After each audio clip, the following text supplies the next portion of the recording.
Good afternoon and welcome to our live coverage of the NASA SpaceX Crew 9 mission as it returns to Earth. Dragon Freedom departed the International Space Station at 1:05 a.m. Eastern. That was 10:05 p.m. Pacific time on March 17th for those of us here in California. On board Crew 9 are NASA astronauts Nic Hague, Suni Williams, Butch Wilmore, and Roscosmos cosmonaut Aleksandr Gorbunov. And they are now on their way to the targeted splashdown site off the coast of Tallahassee, Florida. My name is Kate Tice, Senior Quality Systems Engineering Manager here at SpaceX. And joining me today from NASA Communications is Sandra Jones. Thanks, Kate. It's always such a pleasure to be here. Upon departing the International Space Station, Dragon underwent a sequence of departure burns. The crew then had a rest period and has since kicked off preparations for re-entry, including made a short flight on board Dragon to the International Space Station in September. Both veterans of long-duration station missions, both Williams and Wilmore, conducted spacewalks during their 9 months in space. Having had the capacity to leave the station at any point, had there been some type of emergency, the crew members began packing for their voyage home about a week ago and worked through tasks and shared lessons learned with the newly arrived Crew 10 team, who arrived just a few days ago. For return operations such as this, NASA and SpaceX closely coordinate with the United States Coast Guard to establish a safety zone to ensure public safety and for the safety of those involved in the recovery operations, as well as the crew on board the returning spacecraft. Multiple notices are issued to mariners in advance of and during recovery operations, and Coast Guard patrol boats are deployed to discourage boaters from entering the splashdown zones. Now, we do want to stress to the public the need to respect this safety zone. Recovering a spacecraft from the water is a hazardous task, and any other boats interfering increases risk to the astronauts in Dragon, the teams working to recover them from the water, and the safety of those that come too close. So, for the safety of the crew and your safety, we recommend you sit back and watch as we'll be bringing you the best possible views of our astronauts' homecoming. And they will be the best views that you can get. So, let's take a minute to meet our returning crew. U.S. Space Force Colonel Nic Hague is your Crew 9 commander. He was selected by NASA as an astronaut in 2013. This was his second spaceflight to the International Space Station and third launch overall. He spent 171 days in space with Crew 9 and has a career total of 374 days in space. During his mission, he completed a spacewalk with astronaut Suni Williams. That was his fourth spacewalk, earning him a career total of 25 hours, 56 minutes of spacewalking time. Before Crew 9, Hague previously served as a crew member of Expedition 59 and 60 back in 2019. He flew with Alexei Ovchinin and NASA's Christina Cook. So this is his second time sharing the space station with Ovchinin. The Kansas native is a test pilot of a distinguished graduate of the United States Air Force Academy. Nic spent 5 months in Iraq in support of Operation Iraqi Freedom. He voluntarily transferred from the United States Air Force to U.S. Space Force in 2021 and is an active colonel. His wife, Katie, is a retired U.S. Air Force colonel, and they have 2 sons. NASA astronaut Suni Williams is a mission specialist for Crew 9. This was her third visit to the space station. She originally launched aboard Boeing Starliner spacecraft and arrived at the space station on June 6th. And it looks like we are beginning to get some views inside the spacecraft, overlooking the shoulders of the crew on board Dragon. We'll continue to bring you those views throughout the day and views throughout splashdown this afternoon rather. But to jump back into a little bit more about Suni, she became an Expedition 71-72 crew member, and she logged 286 days in space on this mission. But she actually has a total of 608 days in space, the second most time in space by a U.S. astronaut. Former NASA astronaut Peggy Whitson ranks first for the U.S. with 675 days in space. She conducted 2 spacewalks and has completed 9 over the course of her career for a total of 62 hours and 6 minutes of spacewalking time.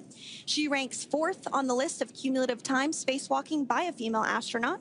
And she has flown on 4 different spacecraft types, including the Space Shuttle, Soyuz, Starliner, and now Dragon. Previously, she served on Expedition 14 and 15 in 2006 and 2007, and again with Expedition 32 and 33 in 2012. She's a retired U.S. Navy captain and is a proud graduate of the U.S. Naval Academy. NASA astronaut Butch Wilmore is also serving as a mission specialist today. This is his third spaceflight and, just like Suni, logged 286 days in space. He conducted one spacewalk and completed 5 over the course of his career, earning him a total spacewalking time of 21 hours, 2 minutes.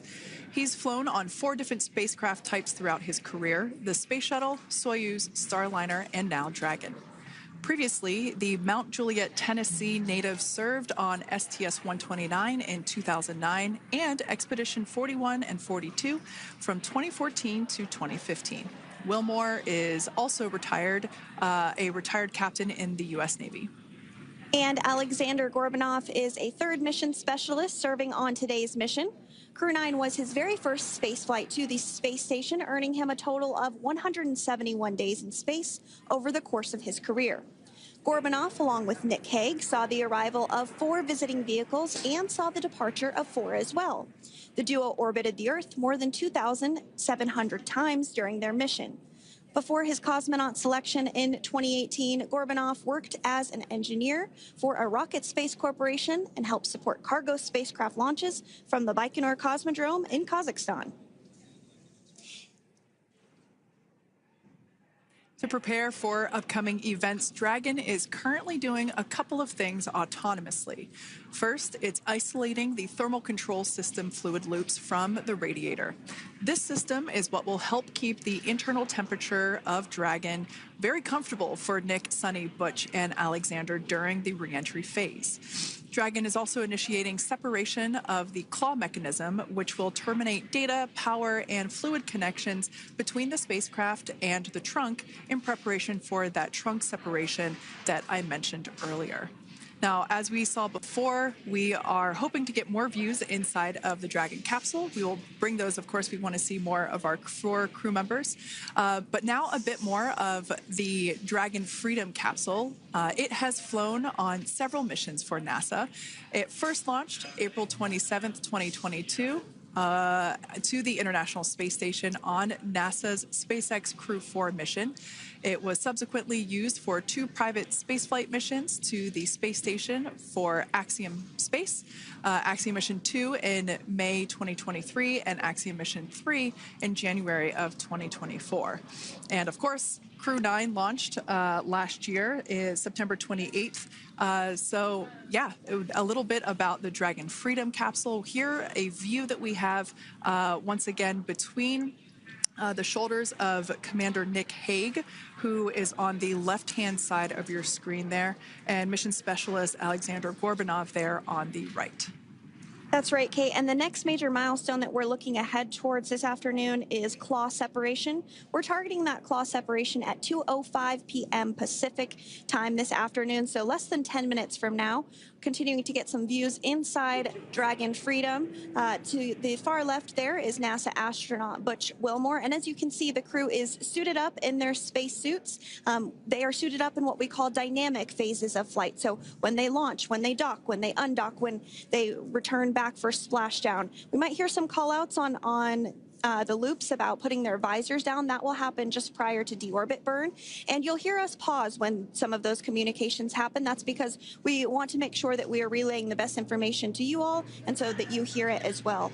So if you do hear us pause, that is what we're doing. You also see they have their on there, and I know the gloves are pretty unique on the Dragon spacesuits, right? They're custom created? Yes, the spacesuit overall is custom fit for each astronaut. These gloves enable usage of the touchscreen panels that they have in front of them.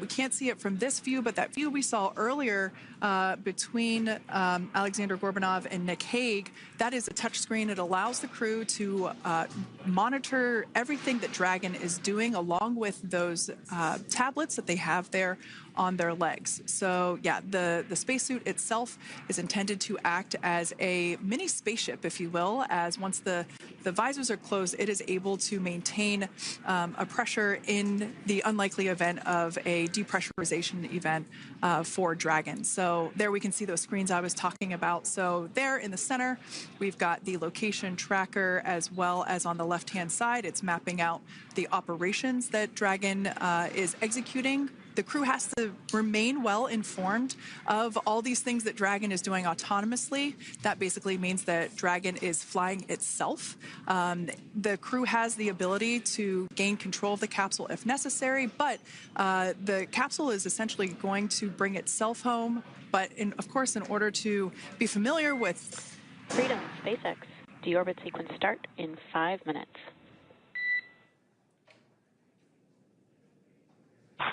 Freedom Cup. And so we did hear that call out for the deorbit sequence start to begin here in 5 minutes. That call from the ground came from the core, or Crew Operations Resource Engineer here in Hawthorne, Mission Control just behind us. And that went up to Commander Nic Hague. He's going to be doing the majority of the communications during the flight downhill today through splashdown, and they'll be communicating with the core all along the way. Now, we did mention that they are flying on Crew Dragon Freedom. The naming of spacecraft has gone all the way back to the very beginning of this human spaceflight program. This is a nod to Alan Shepard naming his spacecraft Freedom 7 during the Mercury program. And so the crew that first flew up on Freedom a few years ago had the opportunity to name this Dragon, and they named it Freedom. That was Crew 4 that was the first flyers on this spacecraft. It's also flown for Axiom Mission 2 and 3, and then, of course, today for Crew 9 as well. Yeah, actually, fun fact about this particular capsule, of those 4 missions that Sandra just mentioned, we have seen daytime splashdowns for 2 of those. Today will mark the third daytime splashdown. So there's something lucky about this particular capsule that gets daytime splashdowns.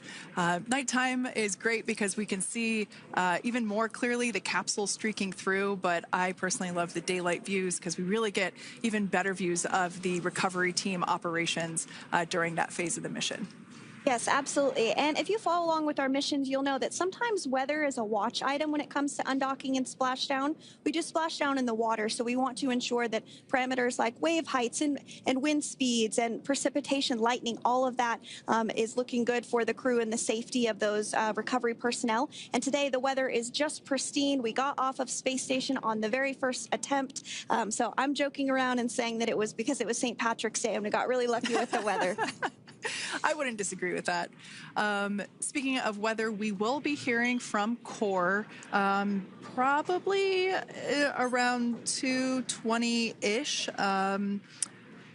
Typically, before we enter the period of loss of signal, or LOS, we will hear an entry briefing from the core, the Crew Operations Resource Engineer, and they will deliver important information like updated anticipated splashdown and loss of signal times to the crew, as well as the wave height and wind speed.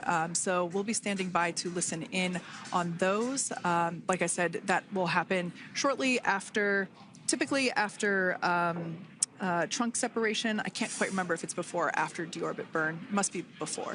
But in any case, we'll be hearing all of that coming from core. In fact, that individual is seated there in the room on your screen. That is SpaceX Mission Control in Hawthorne, California. That room is located just over our shoulders, and that is where Dragon operators are standing by on console, monitoring the progress of Dragon as it continues its way home. It's been, at the point of splashdown, it'll be about 17 hours since Dragon undocked from the International Space Station. The team there in mission control, there are multiple teams, in fact, and they cycle through shifts to ensure that everybody gets the required rest and sleep periods, just like the astronauts on board. And that Crew Operations and Resource Engineer is seated there in the room, and that, like Sandra said, is the primary voice that we'll be hearing communicate from the SpaceX team to the crew on board. That's right. And so it looks like we're about 3 minutes or so from the claw separation portion of today's flight. The claw is a portion on the spacecraft that holds the trunk to Dragon. Following claw separation, we're going to jettison or remove that trunk because it's no longer needed. The trunk has solar arrays on it that provides power to the Dragon spacecraft. But now that we're beginning the reentry process, we need to go ahead and jettison that trunk and able to expose the heat shield, which is really going to do the heavy lifting as Crew 9 re-enters the Earth's atmosphere. They come in at 17,500 miles per hour, so they really need to ensure that that heat shield absorbs that heat. And there's Deorbit sequence start.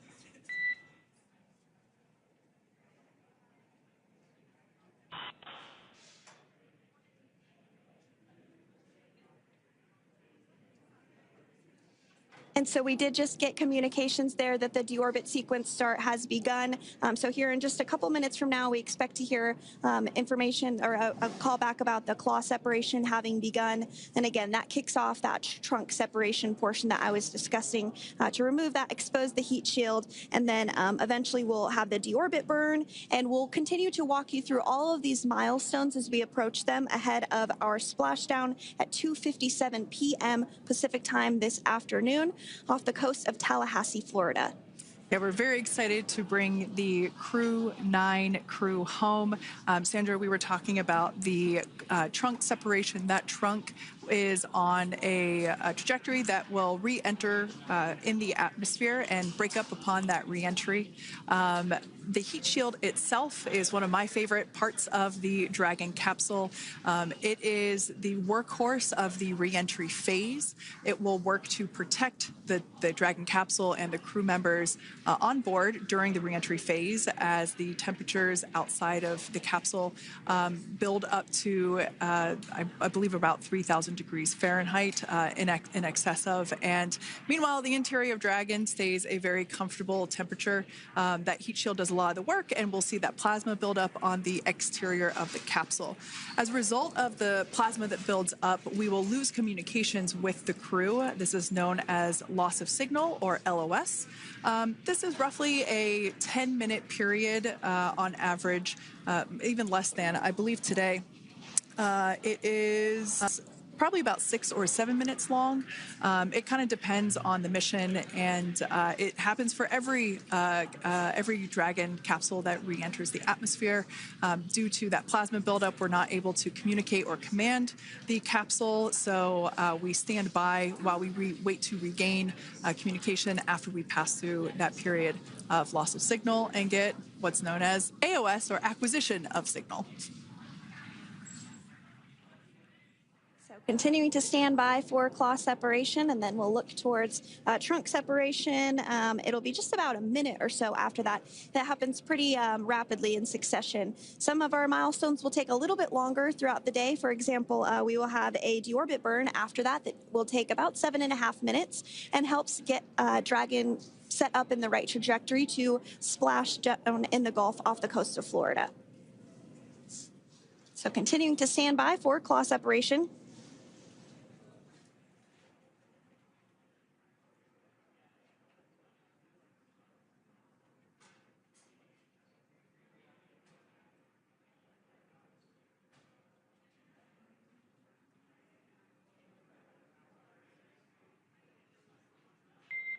Nominal trunk jettison. All right. Great news there. That trunk has been jettisoned from the Dragon capsule. So the claw was separated. That's the mechanism that connects the telemetry and power between the Dragon capsule and the trunk. In order to expose the heat shield underneath Dragon, we had to jettison that trunk, and so we just got confirmation that that has happened. So that is great news. Basically means that telemetry is looking good and that the nitrox system is primed for cabin and suit cooling, and the heat shield, like I said, is now exposed and ready for atmospheric reentry. The trunk served its purpose by gathering energy from the sun through its solar cells and converting that to battery power. Since we separated the trunk, we can't generate any more new power, but we really don't need to since we're coming home and Dragon has enough battery power already stored. Now, up next, the final steps that Dragon will perform prior to reentry: the slew, or the maneuver to deorbit burn attitude, and then the deorbit burn itself. This deorbit burn is the last time that the forward Dracos, which are the 4 thrusters located on top of the spacecraft under the nose cone, it's the last time that they will ignite. The deorbit burn will place Dragon on a precise trajectory to return to the splashdown zone off the coast of Florida, off the coast of Tallahassee, Florida, and that will last about 7.5 minutes once it starts. And so deorbit burn is targeted for 2:11 p.m. Central Time, so about 2 minutes from now. As we mentioned, it's going to last about 7.5 minutes, again, helping to get Dragon into the precise trajectory to ensure that splashdown occurs in the area that was calculated and where the recovery team is already in place, ready to support splashdown operations today. The recovery vessel Megan is the ship that is going to be utilized today, and we also have what is called fast boats that go out first to check the spacecraft and make sure everything is looking good before the recovery vessel Megan approaches. So that whole recovery process takes about an hour, I would say, from the time the crew splashes down to the time they're on the boat and the crew gets out of the capsule. And we'll continue to bring you live coverage through every step of the way today as Crew 9 returns home. Indeed. Now, let's take a little bit of a closer look at Dragon. One of the great things about being close to the space station is that we can use space station cameras to look at Dragon. But now that Dragon is on its way home, we don't have those external cameras. So here's an animation of what the capsule looks like. We've got the pressurized section, the capsule on the top, and the trunk, or the unpressurized section, on the bottom. That's where those solar panels that we manufacture in-house are located, soaking up the energy from the sun and turning it into power for the capsule. At the very top of the capsule is the nose cone. That is where the Dracos, the forward Dracos, are located. That nose cone is currently open, not closed like we saw in that animation. Once we get through the final maneuverings for the re-entry phase, we will close the nose cone capsule just before Dragon begins its atmospheric entry to protect that forward hatch there located along with those forward Dracos. So go ahead. That's right. I was going to mention that the nose cone does open shortly after launch, and it remains open the entire time that Dragon is docked to the International Space Station.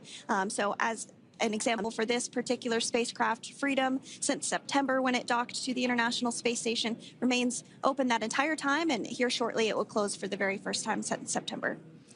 So quick recap of what Dragon has done in recent history here.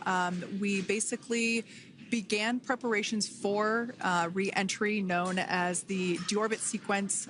So Dragon released the trunk. As we said before, we separated the claw, we released the trunk. It next will slew to the deorbit burn attitude. Slew basically meaning maneuver, so it will position itself correctly to execute that deorbit burn. We want the heat shield side to be facing forward, or first, if you will. We want that to be the leading edge of the Dragon capsule, as that heat shield is meant to basically be an ablative material for the heat that it will incur. Once we complete that deorbit burn attitude slew, we will initiate the deorbit burn itself. That will last for several minutes, expecting that to be to start here any moment now, actually, and then it will go until about 2:18 p.m. Pacific time or 5:18 p.m. Eastern time. And I did hear confirmation that that deorbit burn is underway. As we mentioned, it's about a 7.5-minute burn. So within the last 10 minutes, Dragon has jettisoned its trunk and initiated the deorbit burn just seconds ago. As mentioned earlier, for those operations, NASA and SpaceX closely coordinate with the United States Coast Guard to establish a safety zone to ensure public safety and for the safety of those involved in the recovery operations, as well as the crew on board the returning spacecraft. Multiple notices are issued to the mariners in advance of and during recovery operations, and Coast Guard patrol boats are deployed to discourage boaters from entering the splashdown zones. So we do want to stress to the public the need to respect this safety zone. Recovering a spacecraft from the water is a hazardous operation, and any other boats interfering increases the risk to not only the astronauts in Dragon, but the teams working to recover them from the water and the safety of those that may come too close. So for the safety of the crew, which you see there on your screen, your safety, we recommend you sit back and watch as we'll continue to bring you the best possible views of our astronauts' homecoming. Yeah, as I mentioned earlier, this deorbit burn is the last time that we will utilize our 4 forward Draco thrusters. Forward basically meaning at the top of the Dragon capsule. Dragon Freedom has not yet entered the Earth's atmosphere. This deorbit burn is what will line the vehicle up and put it on its final trajectory to the landing site right off the coast of Tallahassee, Florida. So basically, it is the last burn that the Dragon spacecraft executes and is what really locks it in for that precise landing. As you can see on your screen right now, Nic, Suni, Butch, and Alexander are using their screens to keep tabs on the burn duration, the Draco firings, and trajectory details such as entry angle, spacecraft perigee, and how much distance remains until deorbit burn termination. As I mentioned earlier, Dragon is flying itself. So all the crew has to do is stay strapped into their seats and keep tabs on things. Although I must say, if I had one of those window seats, it would be pretty difficult to restrain myself. Now, with Nic, Suni, Butch, and Alexander ready to deorbit and splash down back on Earth, they will be heading to one of 8 targeted sites supported by SpaceX and NASA. All of these sites are located off the coast of Florida, either in the Gulf of America or the Atlantic Ocean. Spreading the supported sites across multiple locations helps maximize the return opportunities for this mission and future crews, lowering the chance that we'll have to wave off due to bad weather. For those of you following along, you'll know that today's splashdown marks our final Dragon recovery on the East Coast. After 6 great years of successful recovery operations off the East Coast, we'll be moving all Dragon recovery operations back to the West Coast. And as always, NASA and SpaceX jointly select our splashdown location. And for today, the prime recovery site is off the coast of Tallahassee, Florida. The selection process works with a lot of different variables, including the space station's orbital trajectory or path that it follows, what landing sites are available and have favorable weather, how much free flight capability Dragon has for the trip home, and the sleep schedules for the returning crew members, as well as, of course, the big one, the weather. We'll start with calculating daily return options based off of the space station's current orbit and Dragon's capabilities to maneuver and line up for re-entry. The time from undock to landing at the primary site can vary from less than 6 hours to more than 39. Getting home the quickest comes with some obvious benefits, but we always have to make sure the crew is properly rested for dynamic operations, preventing us from scheduling 20-plus hour days for them, of course. Trajectory and ballistic experts provide the daily opportunities that would line up Dragon with the 7 landing zones and split them into what we call ascending and descending opportunities. Dragon uses its Draco thrusters after leaving station to execute a series of altitude-lowering maneuvers and to line up with the selected primary site. It can also change to different alternative sites while in a free flight if sudden weather moves in that we may need to avoid. So, as we mentioned, weather is something we're constantly looking at, making the final call to proceed about 2.5 hours before the crew undocks. So, for the Crew 9 return, we looked at a number of weather items. Some of the obvious ones are no rain or a chance of lightning in the recovery zone, both for the safety of the crew inside Dragon and the recovery teams in the water. And we're also looking for wind speeds to be less than 15 feet per second, or about 10 miles per hour, and relatively calm seas so that we can safely execute recovery operations, which includes landing a helicopter on the recovery ship to fly Nic, Suni, Butch, and Alexander back to Florida. Once Dragon began flying today, we had a number of additional checkpoints to either proceed towards the primary site, head to the alternate, or select a new zone based on real-time weather data. These checks happened all the way up until we were in the final hours before the deorbit burn, which has just about a minute or so left in it. And this is the last burn in the trip home that commits Dragon to re-entering the Earth's atmosphere. Now, we are currently waiting to conclude the deorbit burn. We've got less than a minute until that finishes.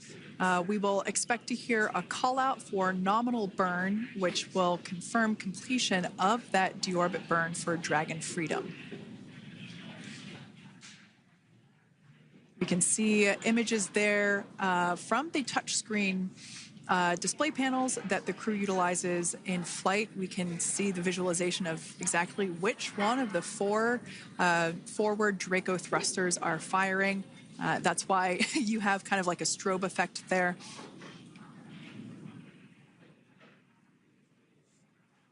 And if you're just joining us, you are looking at live views of the Dragon Freedom. On your left is Commander of Crew 9, Nic Hague. To his right is Roscosmos cosmonaut Aleksandr Gorbunov, and also in Gorbunov, excuse me, that is Aleksandr Gorbunov. And then also in the capsule today is NASA astronauts Suni Williams and Butch Wilmore. We're awaiting confirmation that their deorbit burn is complete, which is the last burn that's going to help set them up on a trajectory to splash down off the coast of Florida. Deorbit burn complete. Performance nominal. Nose cone closure initiated. Freedom copies.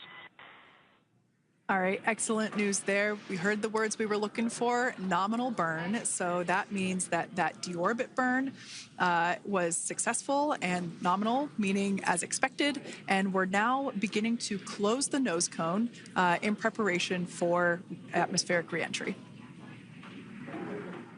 So in the background, Dragon is currently inhibiting those forward bulkhead Draco thrusters that we just used to complete the deorbit burn, ensuring it's safe to latch the nose cone shut for reentry.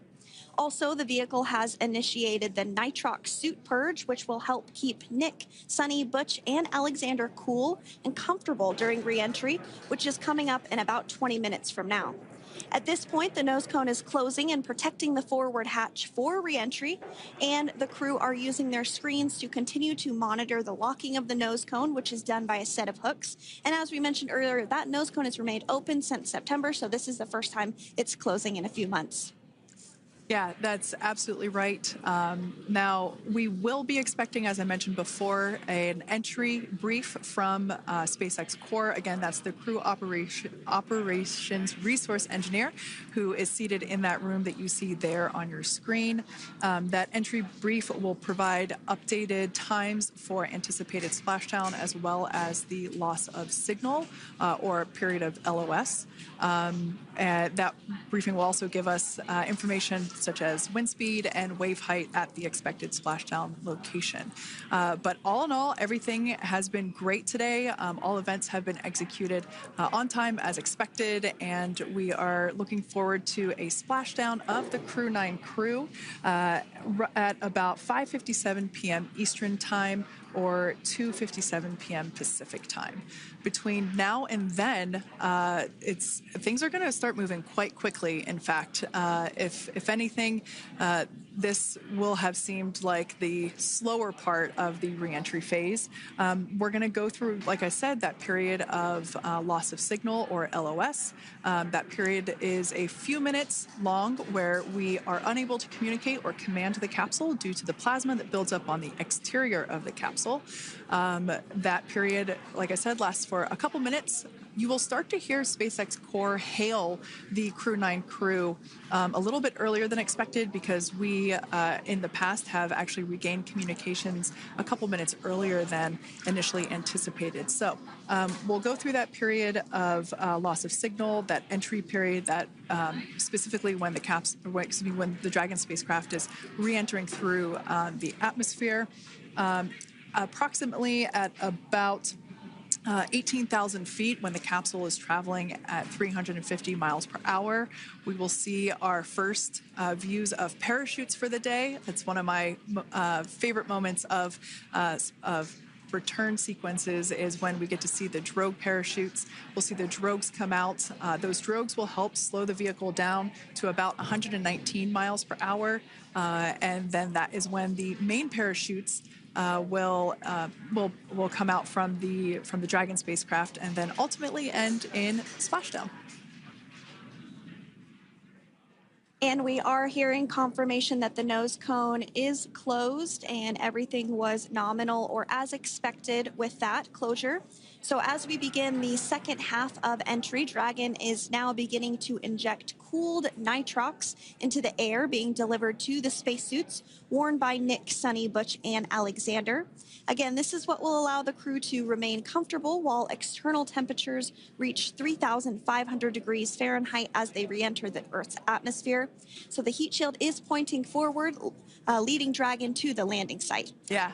Now, speaking of the heat shield, Dragon's primary heat shield is comprised of PICA 3.0, which stands for Phenolic Impregnated Carbon Ablator. The first-gen PICA was initially developed by NASA for studying and sampling comets within our solar system. SpaceX partnered with NASA to develop PICA-X, which was the second-generation product used on all Dragon 1 cargo resupply service missions that resupplied the International Space Station on 20 missions. PICA 3.0 was developed specifically for use on Dragon 2 crew and cargo with enhanced structural and thermal capabilities that allowed the heat shield to be even more effective in the way that it utilized the ability to make that heat ablevate as it goes through the Earth's atmosphere.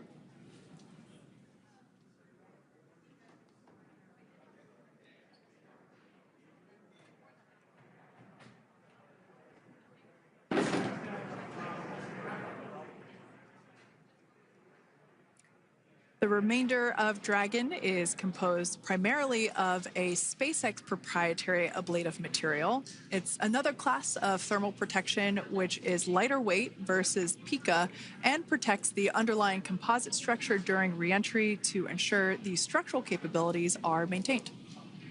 While Dragon will experience temperatures well over 3,000 degrees during peak reentry conditions, the characteristics of the thermal protection system coupled with the environmental control and life support system in the pressurized interior will ensure that Nic, Suni, Butch, and Alexander stay cool and comfortable during all phases of reentry through splashdown. Now, if you've just recently joined us, we hope to regain views of our crew members inside Dragon Freedom, but we don't have those available at the moment due to ground station coverage. So we will bring those back to you as soon as we can. Now, after Dragon Freedom has re-entered the Earth's atmosphere, a series of parachutes will deploy to slow the crew's descent. First will be the 2 drogue parachutes, followed by the 4 main parachutes, and those will guide Dragon to its first contact with Earth since it launched back in September. Dragon will automatically deploy these parachutes when different pressure and positioning sensors on the spacecraft detect that they're at the right speed and altitude. Vehicle velocity at drogue deploy is approximately 350 miles per hour, and they deploy at about 18,000 feet. Now, when the vehicle velocity at main deploy is approximately 119 miles per hour, and they deploy at about 6,500 feet. When Dragon splashes down in the water, the vehicle velocity will be about 16 miles per hour, so you can really see how those parachutes help to slow down the crew inside the capsule. The highest G-load the crew is expected to experience today is about 3 to 5 Gs. Yeah, when you think about really fun roller coasters, they're about in that range. So I'm sure that our crew on board will be well equipped to experience those Gs. It's nothing for them. They go through much more intense training. And so we are continuing to make our way through a number of milestones today. We did have trunk separation. Freedom, SpaceX. Nose cone is secure for entry. Freedom copies.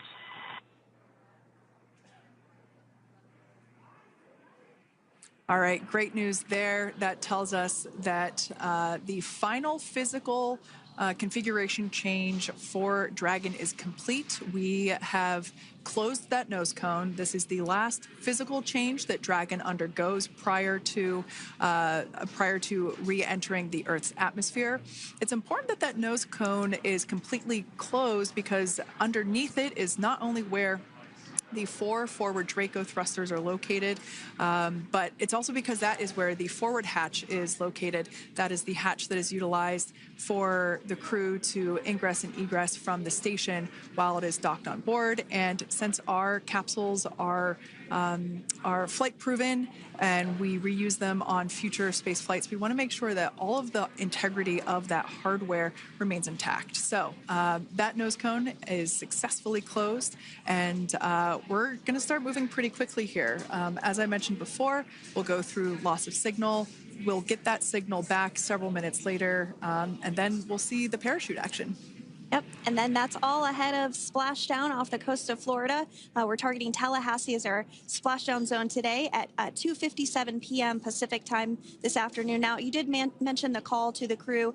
They'll do some additional calculations following that burn and potentially let us know if that splashdown time has changed at all. But right now, we are continuing to target 2:57 p.m. And you can see there on your screen a path of where Dragon will be re-entering today.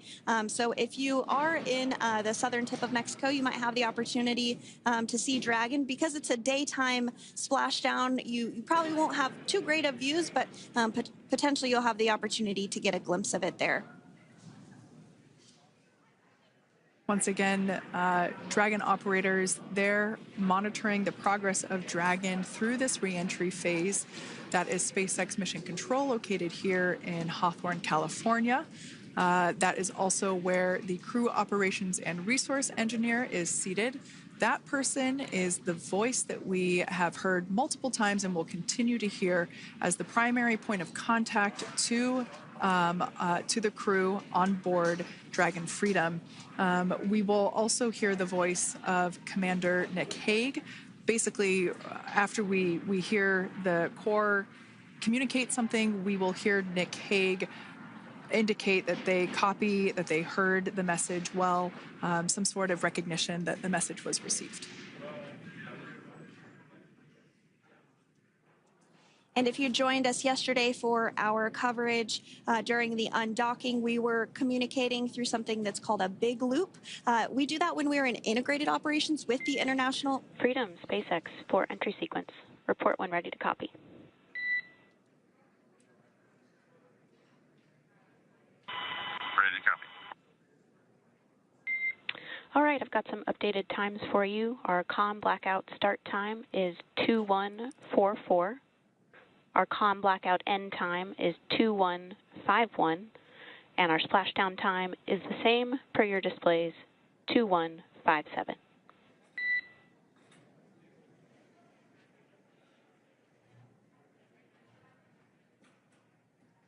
Okay. Understand comm blackout start 2144, stop 2151, splashdown per display. That's a good readback.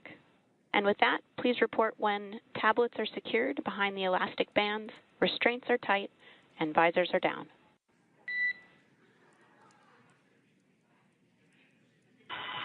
And copy, woke up.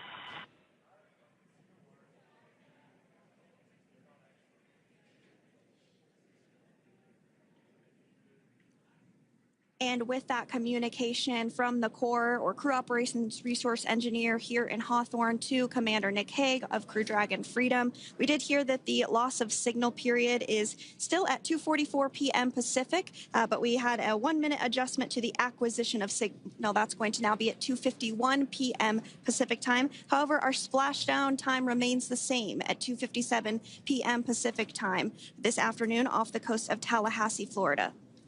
So all good news there as Dragon continues to make its way home with the Crew 9 crew. As we've mentioned before, we are splashing down on the Gulf Coast. We have ability to splash down on either side of Florida, but the location site just outside of Tallahassee, Florida, is the site that was selected today due to best recovery conditions. And as Sandra mentioned before, weather is always a watch item, but everything is looking great for that particular recovery location. So I'm sure once we start getting views from the recovery vessel, I have a feeling it's going to be a pretty beautiful afternoon. And we did mention that, of course, this is a daylight splashdown, so we should be getting some great views. We do have a couple of spacecraft called the WB-57, which are high-altitude planes that NASA utilizes during splashdown operations. Those are en route and going to be tracking the capsule as it makes its way through the atmosphere and should be providing some good views for us. Kate and I were just chatting about how we haven't had a daytime splashdown in a little while, so we're looking forward to the views along with you. Yeah. Nighttime views are also great because we can see that capsule streaking through the night sky quite brightly. So like Sandra, you said earlier, daylight will be a little bit less bright, but we will definitely be able to see the SpaceX recovery team operations much clearer. I could also imagine it's probably a little bit easier for the team themselves to do their work in daytime than at nighttime. We'll see them rush in really quickly with a couple of fast boats as they begin the initial safety checks and sweeps of the Dragon capsule, while also retrieving the parachutes from the surface of the ocean. The recovery vessel, the main recovery vessel, will continue to make its way closer to the Dragon capsule. It is stationed a couple miles away from the actual recovery location, the splashdown location, for obvious safety purposes. So it takes a little while for that vessel to make its way over, but once it's closer, we'll have even better views of those recovery operations. And you may be wondering why sometimes we splash down in the daytime versus the nighttime. And believe me, we would all love for these operations to happen during regular daytime working hours. But unfortunately, orbital mechanics just doesn't quite work out that way. So it has to deal with the location of the International Space Station, as well as where the splashdown zone is on Earth and that trajectory, as well as the phasing. So as we mentioned earlier, sometimes we have phasing as short as 6 hours, sometimes in excess of 30+ hours. It just depends on where the targeted area is that the capsule is going to splash down. So today's phasing has been 17 hours since undocking occurred at 10:05 p.m. Pacific yesterday evening for us here in Hawthorne. Early wee hours for folks on the East Coast and other areas of the United States. Yeah, but regardless of whether it's daytime or nighttime, the SpaceX recovery team has trained and practiced and rehearsed for it all. So regardless of daylight, they are really efficient with those operations. And but like you said, Sandra, it has been a minute since we have seen a daytime splashdown on a NASA SpaceX crew mission. The last daytime recovery was on Crew 4, which was the debut flight for the capsule flying today, the spacecraft known as Dragon Freedom. And so, yeah, kind of a fun fact there in terms of the timing of that daylight splashdowns.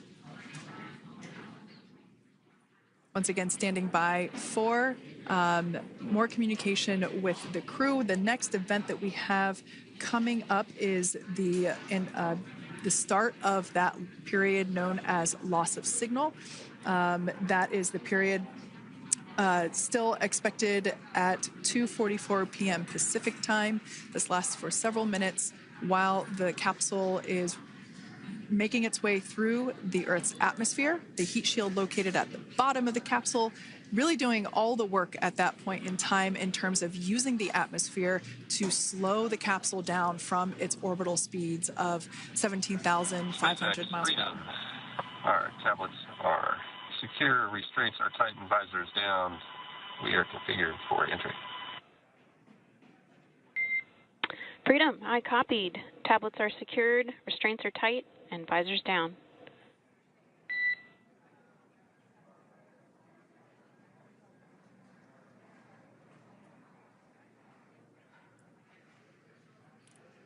All right, great news there in terms of continuing to make progress. That back and forth communication we heard was just letting Core know that per their instructions, Crew 9 has now put away everything that was necessary in order to begin the re-entry, including those tablets that were located on their legs. Those are now stowed away. They've tightened that safety harness that we see there, and the visors are now down. So with all that being said, let's take a minute to meet our returning crew. U.S. Space Force Colonel Nic Hague is your Crew 9 commander. He was selected by NASA as an astronaut in 2013. This was his second spaceflight to the International Space Station and third launch overall. He spent 171 days in space with Crew 9 and has a career total of 374 days in space. During his mission, he completed a spacewalk with astronaut Suni Williams. That was his fourth spacewalk, earning him a career total of 25 hours, 56 minutes of spacewalking time. Before Crew 9, Hague previously served as a crew member of Expedition 59 and 60 back in 2019. He flew with Alexei Ovchinin and NASA's Christina Cook. So this is his second time sharing the space station with Ovchinin. The Kansas native is a test pilot and distinguished graduate of the United States Air Force Academy. Nic spent 5 months in Iraq in support of Operation Iraqi Freedom. He voluntarily transferred from the United States Air Force to U.S. Space Force in 2021 and is an active colonel. His wife, Katie, is a retired U.S. Air Force colonel, and they have 2 sons. NASA astronaut Suni Williams is a mission specialist for Crew 9. This was her third visit to the International Space Station. She originally launched aboard Boeing Starliner spacecraft and arrived at the space station on June 6th. Following the agency's decision to return Starliner uncrewed, she became an Expedition 71 and 72 crew member, where she logged 286 days in space on this mission. But Suni has a total of 608 days in space, the second most time in space by a U.S. astronaut. 5 minutes until predicted comm blackout. We'll see you on the other side at 21:51.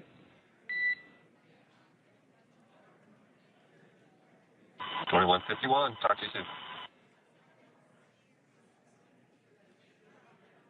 And with that call out from the crew operations resource engineer to Commander Nic Hague, letting them know that everything is looking good ahead of the loss of signal period.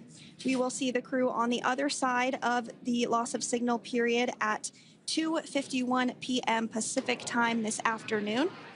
Continuing on about Suni Williams, who has a total of 608 days in space, the second most time in space by a U.S. astronaut.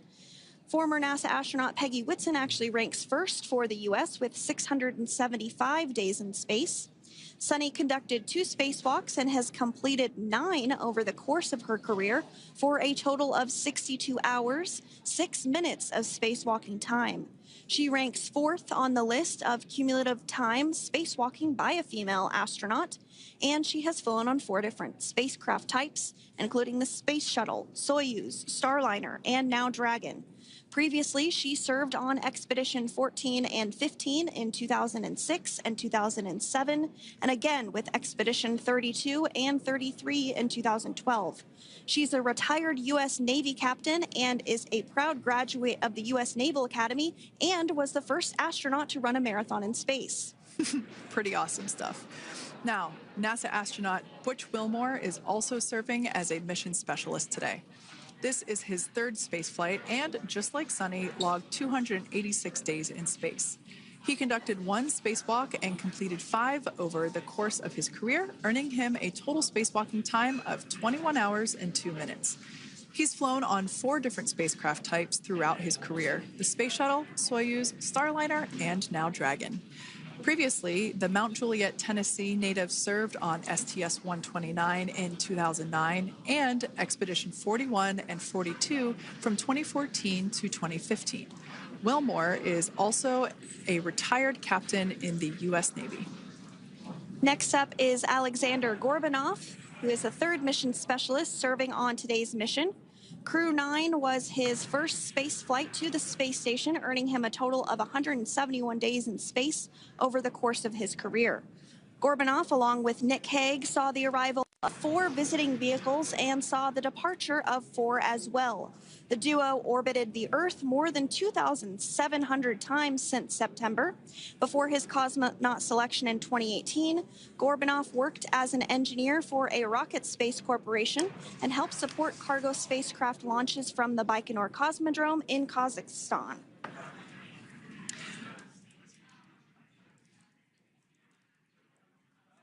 So if you are just joining us, we are continuing to bring you live coverage of Crew 9's return to Earth following their mission aboard the International Space Station, where they completed science and research investigations. We are targeting splashdown off the coast of Florida at 2:57 p.m. Pacific time. The next major milestone that we'll look ahead towards is what we call loss of signal, or LOS, when we won't have communications with the crew because they will be re-entering the Earth's atmosphere. And during this process, there is plasma that builds up around that heat shield, so we are not able to communicate with the crew, but we are anticipating to regain communications with the crew at a short time from now at 2:51 p.m. Pacific time today. As we said before, everything continues to look good for the return of the Crew 9 team. We are about to go into that period of loss of signal. Once we get views of the crew inside the capsule, once again, we will be sure to bring those to you. But that period of time is when plasma is building up on the exterior of the capsule, generating heat in excess of 3,500 degrees Fahrenheit. So we are unable to communicate or command the spacecraft at that time. And that includes, unfortunately, video feeds as well. So as soon as we get the views back inside Dragon, we will bring those to you. But until then, we are going to stand by and continue to monitor the progress of Dragon. Like Sandra just said, we are anticipating the blackout period to begin at 2:51 p.m. Pacific time, 5:51 p.m. Eastern time. This will last for several minutes. It's not super exact, even though we are predicting acquisition of signal, or AOS, to come back at 5:51 p.m. Eastern time. In the past, we have regained communication sometimes a little bit earlier than that, so we'll probably start to hear Core begin to hail Crew Dragon a minute or two prior to that anticipated acquisition of signal. But right now, Nic, Suni, Butch, and Alexander are seated in their seats inside Dragon Freedom. Their visors are down, and they have put away or stored the tablets they had located on their upper leg to monitor Dragon's progress. Now they will be utilizing the touchscreen displays, where the current operation and future operations will be displayed as they are able to monitor Dragon's progress continually. As I said before, Dragon is autonomous, meaning it is flying itself. So the crew stands by and monitors, and those touchscreen displays are what will be allowing them to do so and prepare for events such as parachute deploy. And while on board the International Space Station, Nic, Suni, Butch, and Alexander contributed to over 900 hours of science and research investigations, which is really the key purpose of the International Space Station. Now, the International Space Station is celebrating a major milestone this year, where they will be celebrating 25 years of continuous human presence in November. So if you're younger than 25 years, you've never known a day where there hasn't been a human living and working aboard the International Space Station, contributing to key science and research investigations that impact our lives here on Earth. There's research being done on Parkinson's, on osteoporosis, on cancer research, and a variety of other studies. Additionally, the microgravity laboratory provides a jumping off point for us as we venture back to the moon and onto Mars through longer duration space flights. One such example that the crew worked on during this mission was an alternative exercise device. In microgravity, the crew has to exercise for about 2 hours a day because they're not having the effects of gravity on their body. So to prevent bone and muscle loss, we counteract that with 2 hours of exercise per day. On board the International Space Station, they have 3 ways in which they can exercise. They have a bike, they have a treadmill, and they have a similar to a weightlifting machine that counteracts the microgravity environment. But a particular experiment that this crew tested out was a combination of all 3 of those in one smaller device. And this is really critical as we continue on to the moon, Mars, and beyond, because space is really important in spacecraft. So if we have something smaller that the crew might be able to utilize, that can potentially help us venture out even further into the solar system. So science is really the name of the game when it comes to the International Space Station. Some of the other science highlights that took place during this increment that are particularly interesting to me was we had the first wooden satellite that was deployed. This is a study to see if other materials might be more resourceful or renewable in space. So I'm really excited to see the results of that one as well.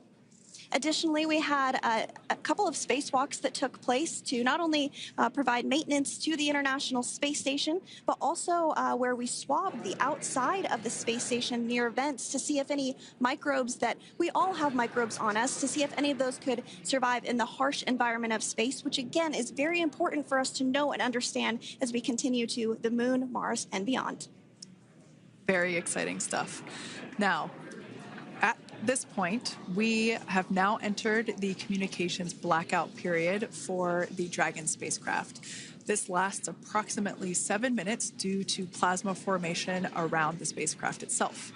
During this time, no vehicle telemetry is received by mission control or the recovery team, and no external commanding of the vehicle or voice communication is possible.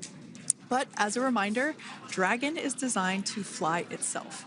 During re-entry, the vehicle will be slowing down from orbital velocity, which is approximately 17,500 miles per hour.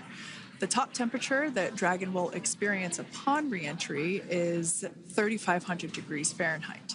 This blackout period, as I said before, we expect it to last about 7 minutes today, concluding at 5:51 p.m. Eastern Time or 2:51 p.m. Pacific Time.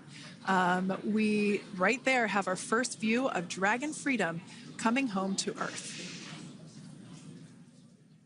And that view is from the WB-57, which is one of NASA's high-altitude planes that is tracking.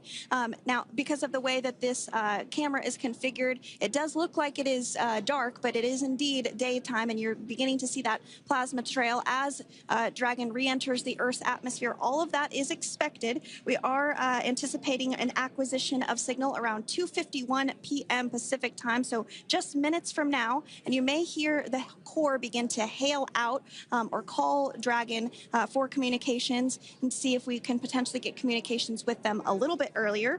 Following this, we'll have 2 events in rapid succession. We'll have the drogue parachutes deploy at 2:53 p.m. Pacific, followed by the mains just 1 minute later at 2:54 p.m. Pacific Time, ahead of a splashdown at 2:57 p.m. Pacific Time off the coast of Tallahassee, Florida.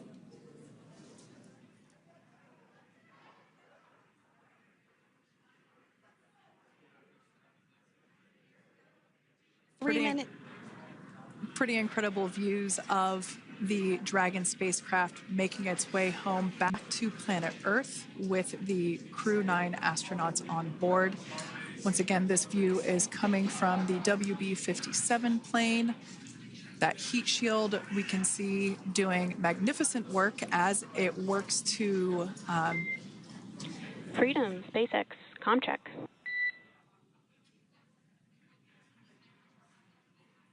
All right, we're going to start hearing the SpaceX Crew Operations Resource Engineer. SpaceX Freedom is with you.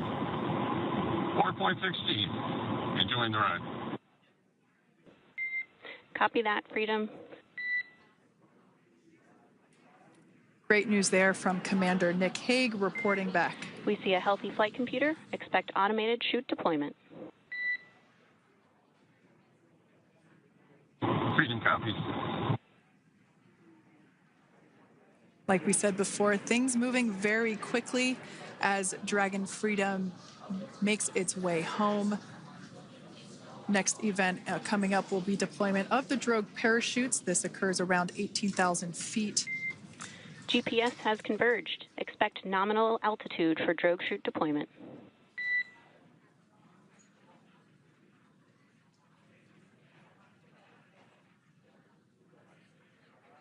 We're about 2 minutes away from deployment of those drogue parachutes.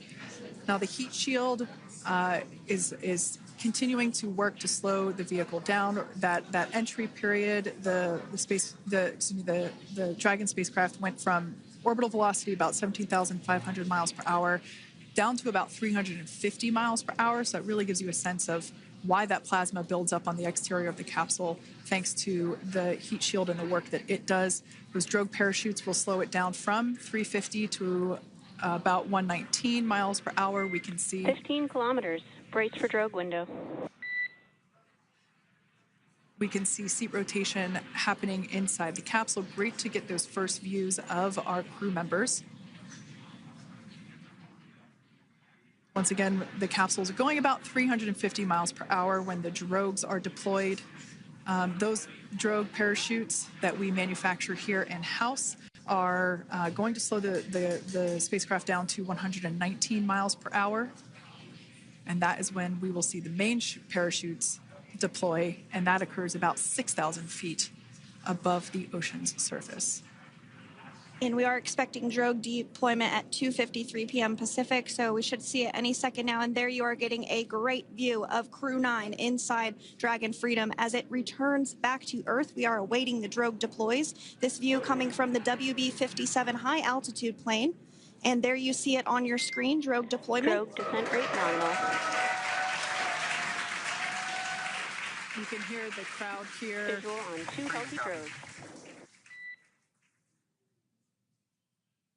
The crowd here very excited as Dragon Freedom continues to make its way back to planet Earth.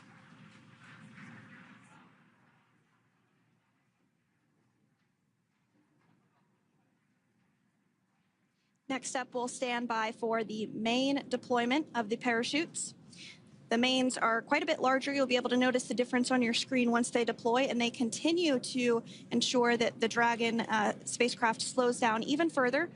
As we mentioned, Freedom will be traveling 16 miles per hour when it splashes down off the coast of Tallahassee, Florida, here at 2:57 p.m. Pacific time this afternoon. And there we go. We have visual on 4 healthy mains. That view was from inside. Freedom copy. That view was from inside one of the buckets where the parachutes are located. So we see a great view there of the reefing on those parachutes. And as those main parachutes begin to inflate fully, 4 beautiful, healthy mains. Now awaiting visuals of splashdown. Next Freedom, 1,000. We'll start to hear Commander Nic Hague. Copy, 1,000. As we heard right there, Commander Nic Hague will be calling out the altitude of the Dragon capsule from here on out. Landing in water is simpler and provides more margin against unlikely parachute issues. You can see those parachutes continuing to slow the Dragon capsule down. And if you're just joining us, you're looking at 800 meters. a live view of Crew 9, just minutes away from splashing down off the coast of Tallahassee, Florida. Splashdown 2 minutes from now at 2:57 p.m. Pacific. We do have 4 healthy mains really doing the job there. Just breathtaking views of a calm, glass-like ocean off the coast of Tallahassee, Florida. Crew 9 just minutes away from splashing down. This is really such an incredible shot. Copy, 600. That was a live view from our recovery vessel, Megan, which is stationed a couple miles away from the splashdown site. We can see the crew there using their restraints as resting places for their arms. They were just in space moments ago, so their arms were able to float freely. 400 meters. This is a gorgeous bluebird day here that we have for the splashdown of Crew 9. It's incredible to think that the Dragon capsule just minutes ago was going over 17,000 miles per hour and now gently coasting to a soft splashdown. 200. Copy, 200 meters. Brace for splashdown.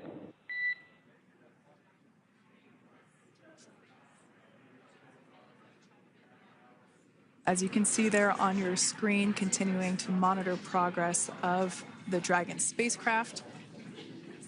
And we're going to stand by for splashdown located in the Gulf of America off the coast of Tallahassee, Florida.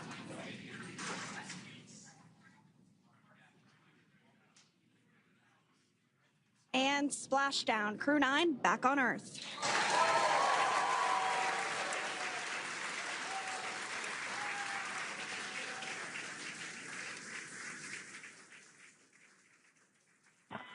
And SpaceX Freedom, splashdown.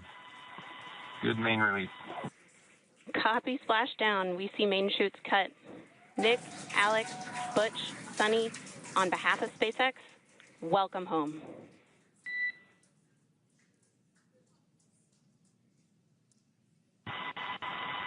It is an amazing, what a ride. I see a capsule full of grins ear to ear.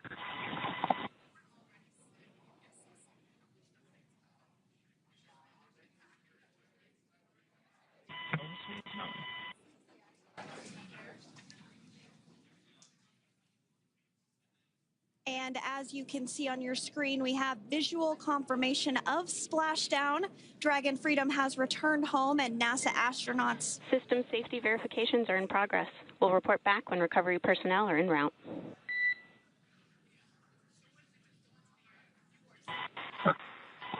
Understand. And, we're in section 2, 4.800 landing response.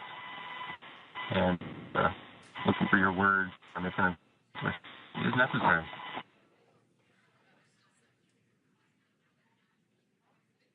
In the distance, we can see the recovery vessel making its way. Copy, you're in section 2 for the environmental assessment in 4.800. That is not necessary today. Understand. Raising visor. So we will continue to have communications between the Corps and Nic Hague, the commander of Crew Dragon Freedom, which just splashed down 2 minutes ago off the coast of Tallahassee, Florida. Dragon Freedom has returned home with NASA astronauts Nic Hague, Suni Williams, Butch Wilmore, and Roscosmos cosmonaut Aleksandr Gorbunov. They're back on Earth after approximately 17 hours of a return journey from space. The SpaceX recovery ship and team have been waiting for Dragon's splashdown, and they will now make their way to the splashdown location. The teams have been ready and waiting about 3 nautical miles away, so it's going to take them about 30 minutes or so to make their way and to SpaceX Freedom. Pretty sure we're in stable 1. Copy, stable 1. We see the same. It's going to take about 30 minutes for the recovery team to make their way over to Nic, Suni, Butch, and Alexander, who are still seated and secured inside that Dragon spacecraft there on your screen. Incredible views there of that thermal protection system, or TPS. That Dragon capsule was pristine, white color before it departed the station, and we can see how the reentry phase, the thermal protection system did its job. Now, if you're wondering what that hole, that like bucket area is, that is underneath the side hatch. That is where the main parachutes were stored. So when we saw the Dragon capsule docked at station, it looked very different. The panel that protects and covers the main parachutes, that was still intact, as well as the panels that enclose where the drogue parachutes are located. We can see those fast Freedom. boats. SpaceX is go for recovery personnel to approach. Expect personnel alongside in the next few minutes. Freedom copies. We can see those fast boats. We weren't kidding when we said they were fast. While it does take about 30 minutes for the main recovery vessel to make its way over to the capsule, these fast boats will be doing a couple of things simultaneously. A couple of them are going to be working to retrieve the parachutes that you see in the background there of this drone shot. Those parachutes will be retrieved from the ocean surface. We want to make sure we are able to pull those out. The recovery vessel there closest to the spacecraft is going to be performing some safety checks. We can see there they're using an instrument that is basically working to detect if there are any hypergolic vapors or fumes that are still residing in and or around the Draco thruster nozzles or outlets. The hypergolic fuel, which is necessary for on-orbit burns to maneuver the spacecraft. Unfortunately, those hypergolics are unable to be breathed. They are toxic, and so this team here is doing those initial safety checks to make sure that it is safe for the rest of the recovery team to approach the spacecraft. They're also checking to make sure that any residuals from the pyros are safe and are not going to cause any issues. We can see the team working their way around the spacecraft to do these basically these sniff tests on all of those Draco thrusters. And as we continue to await the recovery of our Dragon spacecraft with NASA astronauts Nic Hague, Suni Williams, Butch, Wilmore, and Roscosmos cosmonaut Aleksandr Gorbunov inside, Dragon has autonomously completed several steps to safe itself following splashdown. We are continuing to see Dragon in what is known as stable 1 configuration. That's kind of the ideal configuration following splashdown. It's upright, and the Dragon capsule is in the right configuration for it to be hoisted into the recovery vessel Megan, which you do see a little ways off in your screen approaching. Dragon will continue to remain live on air with you through that recovery process, all the way through the point where the crew is extracted from the Dragon spacecraft. Now, if you are just joining us, the mission has gone smoothly so far. Dragon successfully splashed down off the coast of Tallahassee, Florida at 2:57 p.m. Pacific, 5:57 p.m. Eastern Time this afternoon.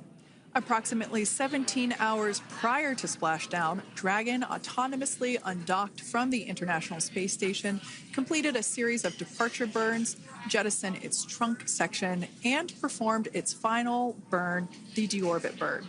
This placed the Dragon spacecraft on a trajectory toward Tallahassee, Florida. Dragon successfully re-entered the Earth's atmosphere, followed by deployment of its parachutes to slow the spacecraft down to a gentle splashdown. We're now going to follow the Freedom. Hypergol sweeps and unfired ordnance checks are nominal. Rigging is in progress. Approximately 25 minutes until capsule lift. Stand by for PMC with SpaceX flight surgeon.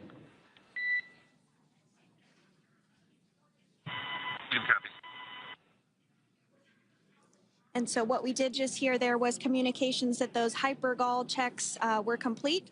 They didn't find any of that upon those checks, so we'll continue to move through the timeline. Next up is a process called rigging, which you see happening right now on your screen. This is when a SpaceX recovery personnel actually works to climb aboard the capsule and work through procedures ahead of lifting onto the nest of the recovery vessel Megan. We heard it's going to be about 25 minutes or so until that lift actually takes place.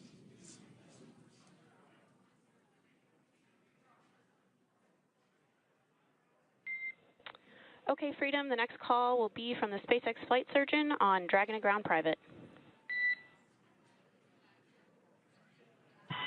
Understand. Thank you.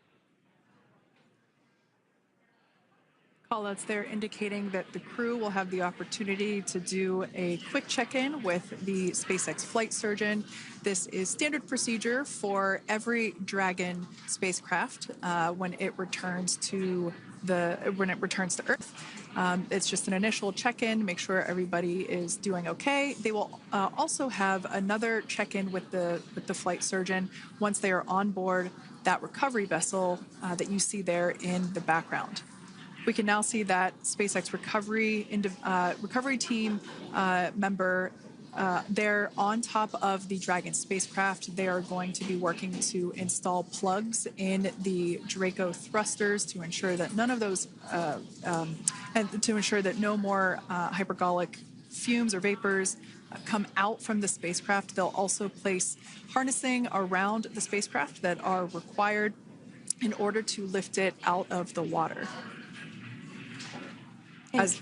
Go ahead, Sandra. Continuing to get some views of the recovery personnel, both the main recovery vessel, Megan, as well as some of those fast boats that we've discussed previously. It looks like just a beautiful day there out off the coast of Tallahassee, Florida. Weather was pristine. We were able to get undocked from the International Space Station as expected at 10:05 p.m.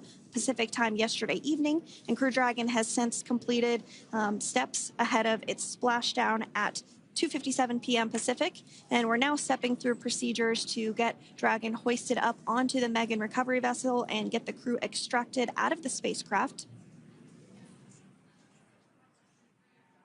And you did see some of the parachutes that were near the spacecraft. Upon detection of landing, Dragon automatically releases those main parachutes to prevent wind from pulling the spacecraft. Dragon then automatically safes any pyrotechnics that may still be present on the vehicle and may automatically perform additional minor system reconfigurations. The astronauts will remain seated and in their suits at this point, but the onboard air conditioning keeps things temperature controlled inside the spacecraft so the crew remains comfortable, and the communication systems... Freedom, SpaceX, ComCheck. SpaceX, this is Freedom. We have loud and clear. Copy that, Freedom. Have you loud and clear as well, and Dragon to ground is no longer private. Understand, thank you. As we saw there on the screen, we have a couple of fast boats in the recovery fleet that have quickly moved into the splashdown location. They are being followed by one of the main recovery vessels, which will move into position upwind of the spacecraft. The two fast boats have very specific roles. Excuse me. The first approach is focused on immediate safety inspection, as we saw. They do this for spacecraft integrity and checking for any presence of those hypergolic propellant vapors. And this ensures that it is safe for the recovery vessel to approach Dragon. Once Dragon is cleared for full approach, as we heard is the case today, the team begins rigging the spacecraft for water recovery by the recovery ship. The second fast boat is responsible for parachute recovery and also serves as a redundant boat to the first one that makes the initial approach to the Dragon spacecraft. As we saw a little bit earlier, we were also able to see one of the recovery team members get on a jet ski to help gather up the parachutes that were automatically detached from the Dragon spacecraft upon splashdown. And it will take a little over 10 minutes for the recovery crew to complete their safety checks. Once complete, the team will begin preparing Dragon to be lifted, and as you see, they are preparing for that to take place at this point. As part of the preparation for this lift, one member of the recovery team has climbed on top of the spacecraft already so they can attach Dragon's hoist rings and connect to the lifting lines. It will take us less than an hour to raise Dragon to the recovery boat and remove the crew from the spacecraft. After medical checkouts, the crew will return to land within 4 hours by helicopter. And if no additional medical assistance is needed, the crew will board a waiting NASA plane and depart for Houston.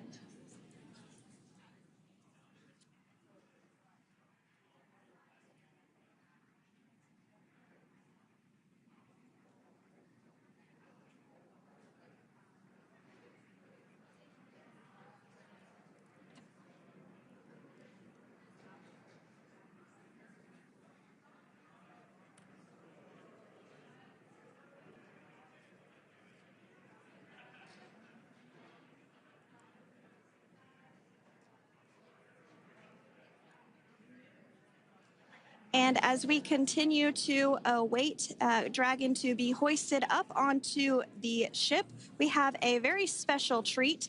NASA Public Affairs Officer Jaden Jennings, who is actually on the recovery vessel and had a bird's eye view of the splashdown today. Jaden, how are you? How was the view from the recovery vessel? Hi, Sandra. How do you hear me? I've got you loud and clear, Jaden. It's so great to hear you. Awesome. So splashdown, Sandra, was nothing short of be advised, spectacular. we are transitioning the forward link. Comm will be unavailable for approximately 5 minutes. Freedom comes.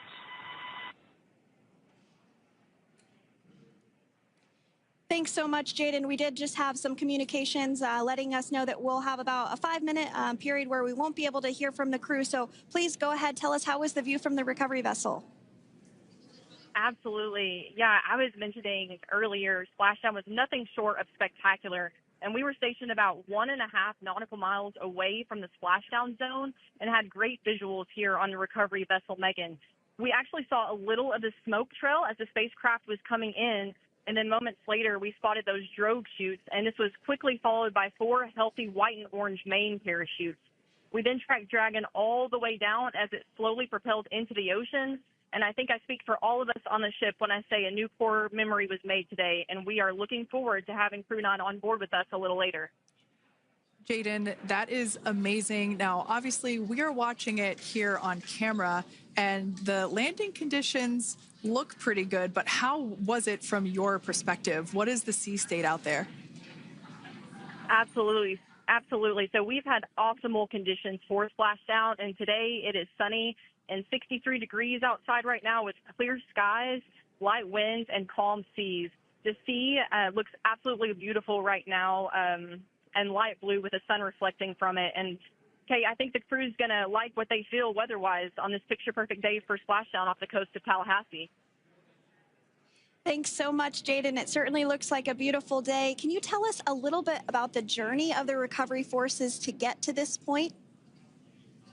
Sure. So one unique aspect of this recovery was the onboard training on station conducted for Butch and Suni to ensure they were ready to return on a Dragon spacecraft.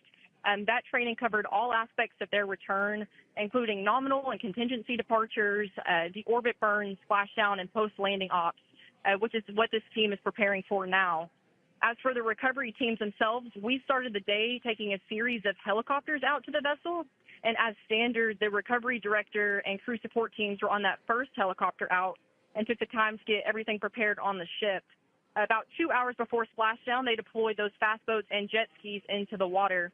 I was actually on the second helicopter out, and we were on the vessel about an hour and a half before splashdown and landed on top of the helicopter pad on the Megan. And the teams have been working diligently across their respective disciplines this week, executing what can only be described, in my point of view, as a logistical masterpiece, just ensuring every detail has been in place for Crew 9's return. That is such great news. I'm so glad that you're able there to experience it in person. Now, can you tell us a little bit about what's next to retrieve the crew for the recovery personnel on board? Yeah, Kate. So coming up next, Dragon will be hoisted into the on-deck translation system, or the nest, at the aft end of the ship, and then will be translated pretty quickly towards that egress platform. We'll perform another series of safety checks as final precautionary measures just to make sure there are no hypergolic vapors present before opening that side hatch. And then once that side hatch of the spacecraft is open, the crew will be assisted out of the capsule one by one from NASA and SpaceX. Freedom, SpaceX, comm check. Freedom's got you loud and clear. Thanks, Nick. I've got you loud and clear as well. We have completed our forward link transition.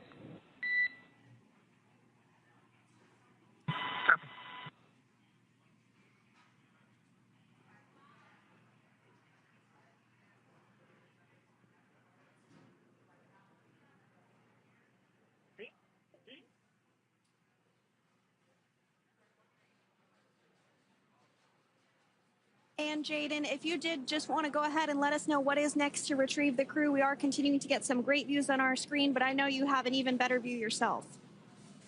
Oh, yeah, Sandra, this view is absolutely unbeatable. So just to kind of finish off what I was saying is once that side hatch of the spacecraft is open, that crew will be assisted out of the capsule one by one from NASA and SpaceX medical personnel, where they will then head to the med bay. And after those medical checks, they will get on that first helicopter out and arrive at the airport, where they will then board a NASA plane and then head back to Houston, Texas at the Johnson Space Center to begin their post-flight period. And we're eager to see the Crew 9 astronauts back on Earth, and we'll keep you updated on every moment of this process. And with that, I'll toss it back over to you guys in Hawthorne. Thank you so much. That was Jaden Jennings, NASA Public Affairs Officer, who watched Freedom splash down firsthand from the recovery vessel Megan. Thanks so much, Jaden. So we are continuing to get these great views on our screen here of Freedom. As we mentioned, it splashed down at 2:57 p.m. Pacific time off the coast of Tallahassee, Florida. The recovery personnel are continuing to step through procedures to hoist Dragon onto the recovery vessel Megan there, which is now coming into view. You can see just how close Megan is at this point. And that's that helicopter pad that Jaden was just discussing, where the crew will fly off of onto the coast of Florida, and then eventually they'll fly back to Houston. Just underneath that helicopter pad is that translation deck where we will see the nest once it is loaded up with the Dragon spacecraft on board. The nest will be translated to the forward end of the recovery vessel, and that is where our Crew 9 team members will egress from the Dragon spacecraft. Now, here on your screen, we can see dolphins, actually, who want to come and play with Dragon. Now, one of the fast boats there in place, working to assist the recovery team member. It's incredible. I just love these views. We really see them even better in daytime, but just seeing the recovery team work in tandem to step through each step, to step through each operation. Obviously they're getting quick assists from the honorary part of the recovery team, those dolphins in the water there. Now, the recovery team member that is crawling around the Dragon spacecraft. Earlier we saw a view where it was like a spider monkey pose. We can see that individual now standing in the bucket where the main parachutes were stored while Dragon was on orbit. Obviously, those main parachutes were utilized for splashdown today. They were deployed and cut from the Dragon capsule, and one of the other fast boats of the recovery team working to pull those out of the water. Now, the recovery team member that is there working on top of the Dragon capsule. Earlier, we saw that person performing safety checks. Now we can see some harnessing being placed around the capsule. This harnessing is what will be used to lift the Dragon capsule out of the water and onto the recovery vessel. Wow, we got a cute little pod of dolphins. It wasn't just one or two. I mean, that water just looks beautiful. We had ideal splashdown parameters today. Obviously, wave height, ne'er a concern. The weather is beautiful, as Jaden mentioned, in the 60s, sunny. Looking forward to seeing Crew 9 exit the capsule here shortly once they get hoisted onto the recovery vessel Megan.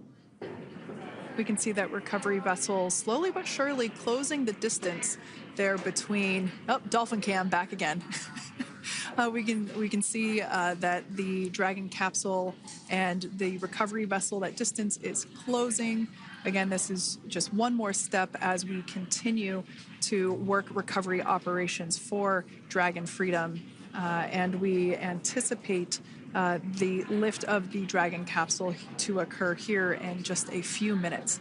Now, once all of the rigging is on the capsule and it's hooked up to the recovery vessel, we will see the hydraulic arm, which is that kind of like bridge-like structure there at the aft end of the recovery vessel. We'll see that articulate backwards, and that's a good sign that we're getting even closer to pulling the capsule out of the water. It will then move forward and The capsule will be placed inside of what you can see there is basically a basket. We call it the nest, dragon nest, where that's where the capsule will be placed in order for it to be translated to the forward end of the vessel and for the astronauts to egress.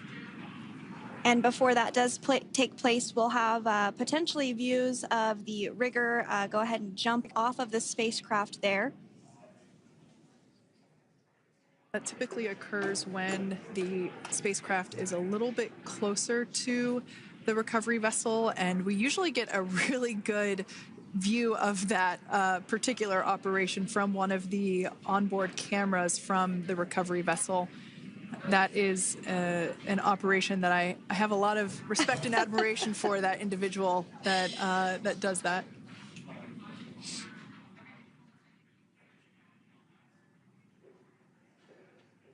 So again, Dragon continuing to get closer and closer to the recovery vessel, Megan.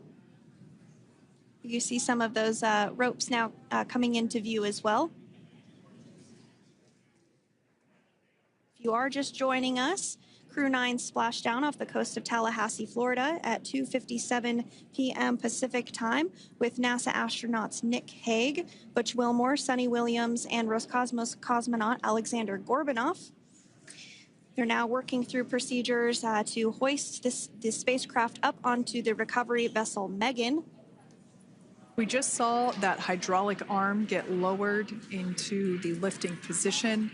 That arm will be the mechanism that is utilized to lift Dragon up and out of the water and into the nest located there at the aft end of the recovery vessel. And the recovery vessel being used today is, as we mentioned multiple times, is named Megan, but that's actually after NASA astronaut Megan McArthur, who flew on Crew 2 a couple of years ago.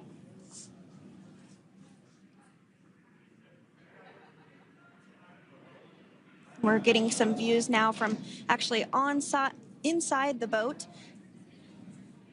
Yeah, you're exactly right. This view is straight down the recovery vessel.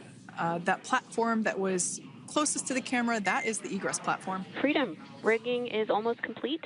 Approximately 5 minutes until capsule lift. Great news there from SpaceX Core. So about 5 minutes left until we see Dragon Freedom get lifted out of the water. That hydraulic arm, as I said before, is the mechanism that will lift it. It's quite swift, actually, the whole process of getting the spacecraft. Brace for capsule lift. Bracing. There it goes, Dragon Freedom being lifted out of the water and onto our recovery vessel, Megan.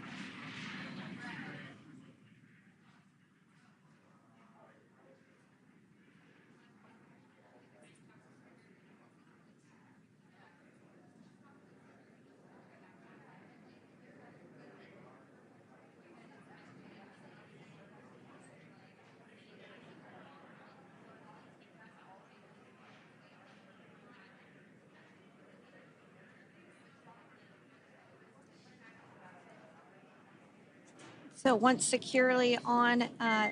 Welcome aboard the recovery vessel. Recovery personnel are completing final checks and stand by for translation to the egress platform. Freedom copies. Great news there, letting us know that Dragon Freedom has been successfully recovered from the water's surface. If you've just joined us, we had an on-time splashdown at 5:57 p.m. Eastern Time, and we can now see that the water recovery operations are continuing to progress. The nest where the Dragon spacecraft is located is going to get moved forward. This will happen after one of the recovery crew members does some checks, and we'll also see some hosing. Obviously, the spacecraft splashed down in salt water. Salt water is corrosive, and we want to try and rinse out as much of the salt water as possible to reduce that corrosion on the metallic structures. So we can see some guidance there being provided, really steering the spacecraft properly into the Dragon's nest. And it's been 30 minutes since Dragon splashed down, and as you can see there, the spacecraft is already on board the recovery vessel Megan. Things continuing to move very smoothly today throughout the entire operations from the deorbit burn up until this point as well. And Freedom, it looks like the positioning wasn't quite right, so they are working on repositioning the capsule in the nest now. Okay, copy that. Thanks. And with that, the team is just going to adjust the Dragon spacecraft a bit so that it's in the right position ahead of translating up a little bit closer ahead of the side hatch. So the team is now going to step through the procedures to ensure that that takes place. While Dragon does fly itself autonomously, it clearly is unable to park itself autonomously. We want to make sure that the Dragon capsule is properly seated there in that nest.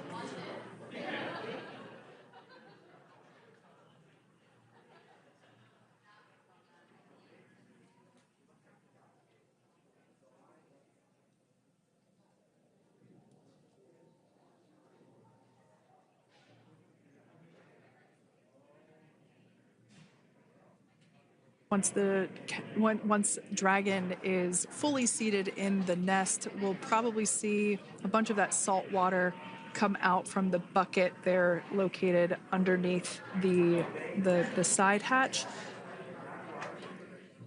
See some salt water splash out. As I mentioned before, one of the recovery team members will begin hosing down the exterior of the spacecraft.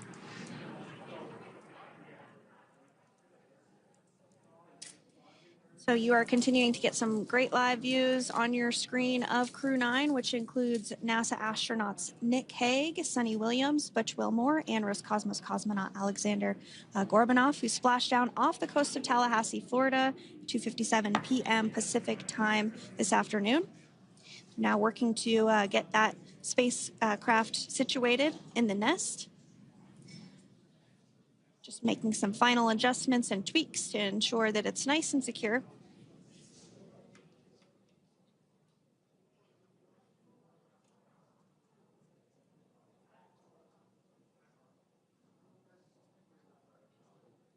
Once the spacecraft is seated and secured and oriented correctly in the nest, Dragon will be moved into the hangar located underneath that helipad that we saw earlier from the aerial views during recovery.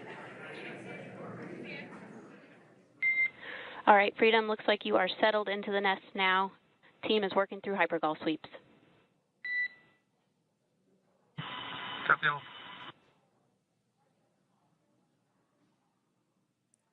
Call out there telling us that the recovery team is doing the second round of those hypergolic sweeps.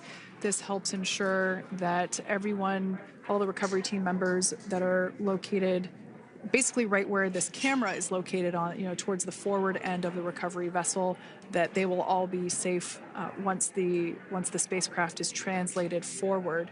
So we're just doing some additional steps to make sure that the hypergolic propellant that is utilized for maneuvering the Dragon capsule while on orbit, making sure that none of those vapors are still present on the exterior of the capsule. That's right, and there are a variety of individuals on board the boat that help with recovery operations. Not only do we have the recovery personnel that you see here, but we also have a doctor that will check out the crew members as standard procedure. As with any spacecraft that is returning from space, we always perform a medical check with the crew. So you will see the crew come out of the capsule and be placed on stretchers, just like with the Soyuz landing and with all of our Dragon splashdowns, that is the nominal procedure.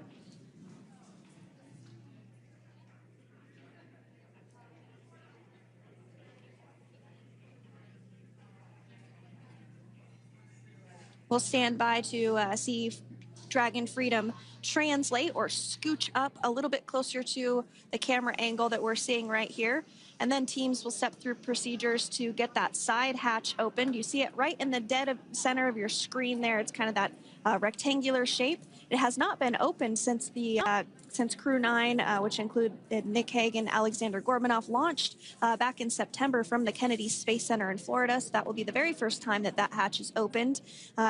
Once docked to the International Space Station, crew enter through the top hatch, which was where the nose cone is now closed. That's the hatch that they actually utilize to go ahead and get inside the International Space Station.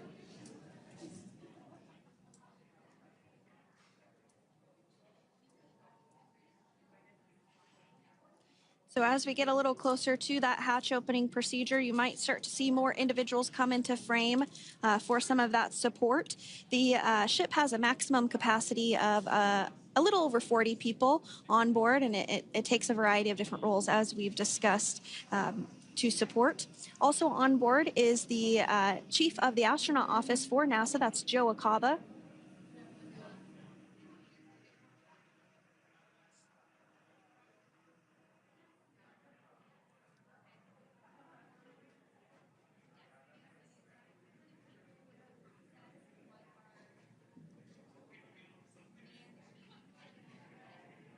Now, while we are standing by for translation of the Dragon spacecraft to the platform there, the recovery platform that we see in the foreground, it is important to note that Nic, Suni, Butch, and Alexander will be getting assistance from the recovery teams while exiting the spacecraft. This is the same process for any returning long-duration crew members.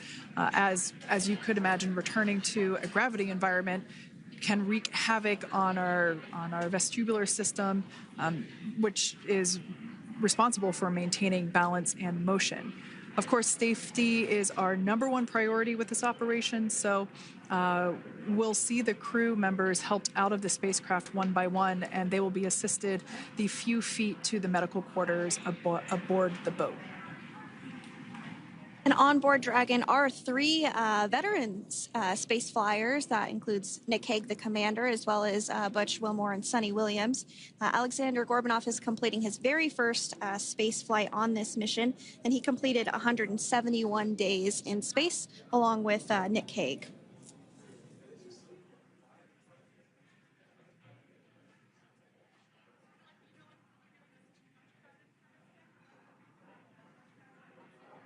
For those of you that have just recently joined us, well, I would encourage you to hit that rewind button and go back a few minutes. It was a beautiful splashdown of Dragon Freedom with the Crew 9 cohort on board. They had an on-time splashdown at 5:57 p.m. Eastern Time, 2:57 p.m. Pacific Time. We can see that the spacecraft... Freedom translation is in progress. Copy, and seal it. We can see that spacecraft was successfully recovered from the ocean surface and is now being washed with fresh water, as obviously they splashed down in salt water. So we're trying to rinse off as much of that salt water as possible. And we can see the spacecraft continuing to move closer and closer to that recovery deck. Freedom, the crew is working on side hatch opening now. Expect hatch open in about 2 minutes. Okay, copy that. And Kira, just wanted to say that you guys, you and the team did an awesome job, both uphill and downhill. Just really, really impressed. Thank you. Thanks, Nick. It's been an honor. This is a pretty exciting moment coming up. We are working to open the side hatch. One thing that may not be obvious from, just looking at the spacecraft here is that this side hatch that we're about to open, the last time it was open was when this spacecraft was at the launch pad. This side hatch is what is used for initial capsule ingress and final capsule egress, but all comings and goings from the spacecraft while it is on board the space station are from the forward hatch, which is located at the top of the spacecraft under that nose cone. So this is a pretty exciting moment because it will be the crew's first breath of fresh air since boarding their ships at the start of their journeys last year. And the very first person that will have the opportunity to say hello to the crew once that hatch is open is a SpaceX medical recovery personnel representative. Then we'll see procedures take place to remove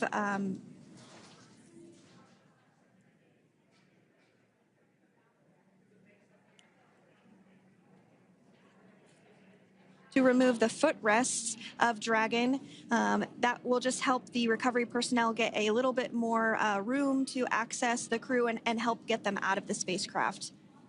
Yeah, you're absolutely right. Safety is, once again, top priority here, and removing those footrests from all 4 seats will be helpful as a recovery, as a SpaceX recovery team member will actually go into the capsule,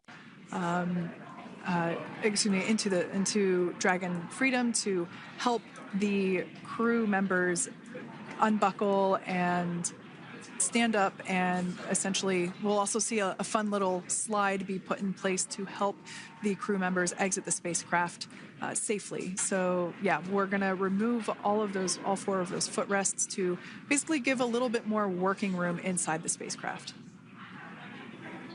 That's right, and we did hear the go for that hatch opening, so we're just a couple minutes away from being able to see that, and then we might be able to get the chance to see a couple of views inside of the Dragon and see the crew following their splashdown. Now, opening that side hatch isn't quite like opening, the door to your car. We have to depress the seal around the side hatch, as well as, we'll now see them open that side hatch up.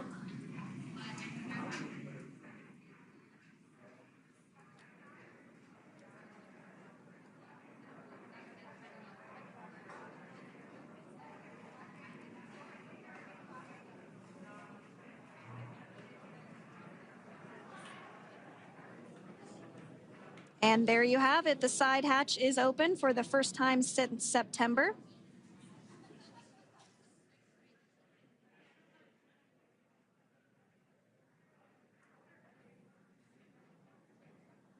We can see some of the protective equipment there that was brought into frame that will help protect the edge of the side hatch, one, from any potential damage. Oh, we can see the recovery crew member there taking photos of the side hatch seal. This is part of the standard operation for recovery.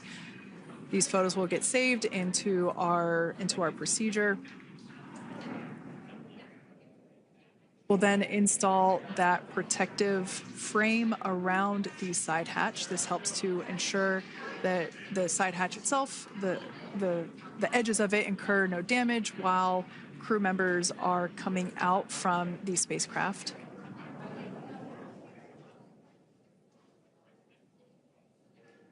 If you missed it, there was also a recovery team member that went inside. So there are now 5 people on board the Dragon spacecraft.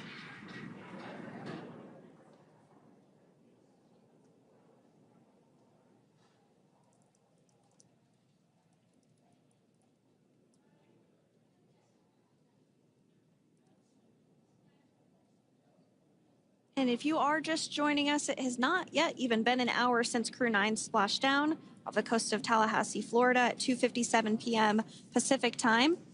The crew is now on board the recovery vessel Megan, and the hatch is open. The next major milestone that we'll see is when the crew will actually egress or exit the spacecraft. But before that, they'll continue to, the recovery personnel rather, will continue to install that protective area around the hatch and then remove the footrests. So we're a couple minutes away from seeing the crew egress, but not too long away.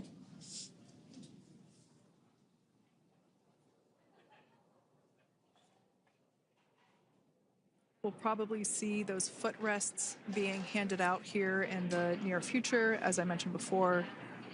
Oh, of course, we got to get a well-documented photo of the moment.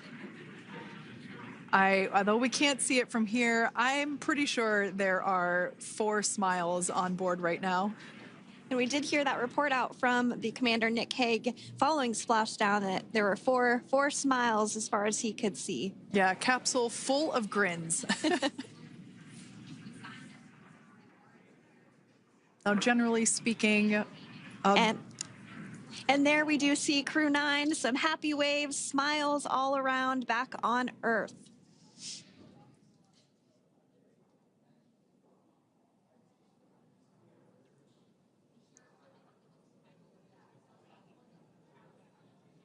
generally speaking, we have the individuals in the two center seats of the spacecraft exit first. You might hear us refer to this as the exit process as egress. It's just another term for exiting the spacecraft. Generally speaking, we most of the time have the two center seats egress first, as it makes moving around inside the capsule a little bit easier.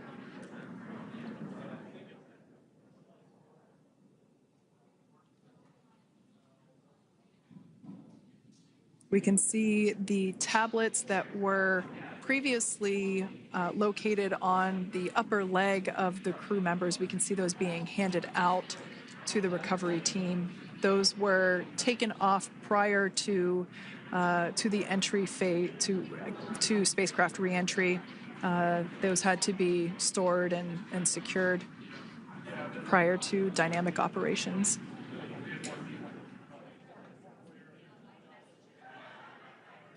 It looks like we are starting to see the footrests also be removed. I just saw one there on the screen. There are four, of course, one for each crew member.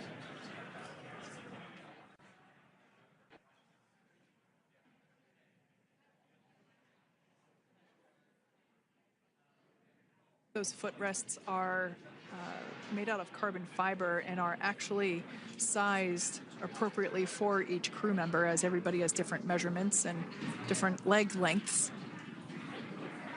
Same goes for the armrests and the bucket length of each seat. We size those appropriately for the crew members and to ensure their comfort and safety. I believe we just saw the little ramp that is used to help slide the crew members out from inside the spacecraft. And once the crew does exit Dragon Freedom, they will be placed on to a structure to go to a medical bay for medical checkouts. This is standard procedure for all Dragon spacecraft flights that splashdown crewed, as well as for our Soyuz spacecraft that land in Kazakhstan.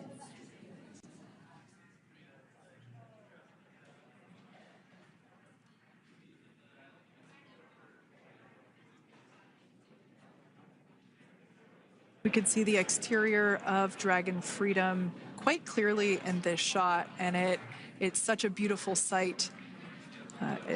I personally prefer the capsule when it has some of that charring from atmospheric reentry. It is the signature sign of a capsule that has returned to Earth.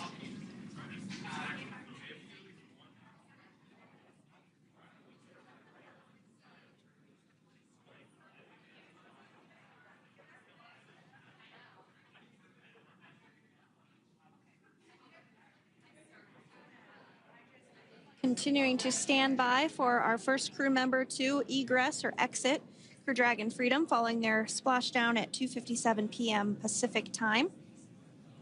Dragon undocked from the International Space Station at 10:05 p.m. Pacific just yesterday, so it was about 17 hours of phasing.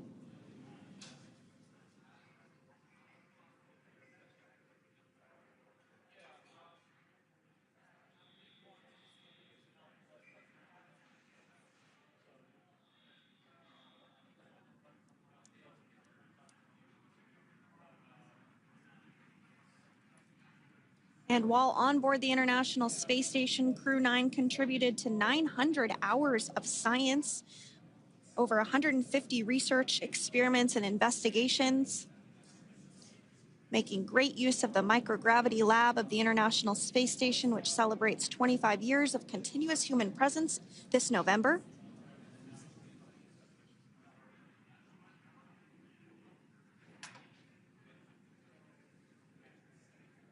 Looks like we're about to get our first crew member here upon egress of the Dragon spacecraft.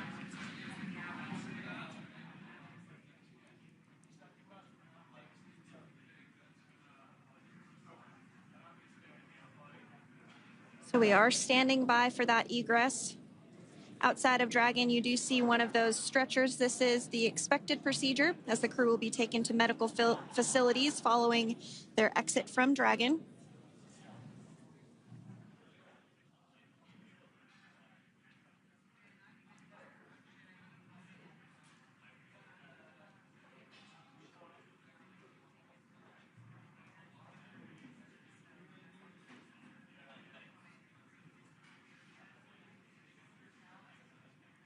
We can see folks on board clapping as our first crew member. And that is NASA astronaut Nic Hague, commander of Crew 9, now out of Crew Dragon Freedom. Some smiles, thumbs up, and a wave. Can't get any better than that. Yeah, that is one happy camper, that's for sure. As we said before, it is standard procedure for all of our long-duration crew members to receive assistance upon egressing from the spacecraft. We basically help them move off of the recovery deck and into the private medical quarters for their initial consultation with the SpaceX flight surgeon. So we'll see that take place for all 4 of our crew members today.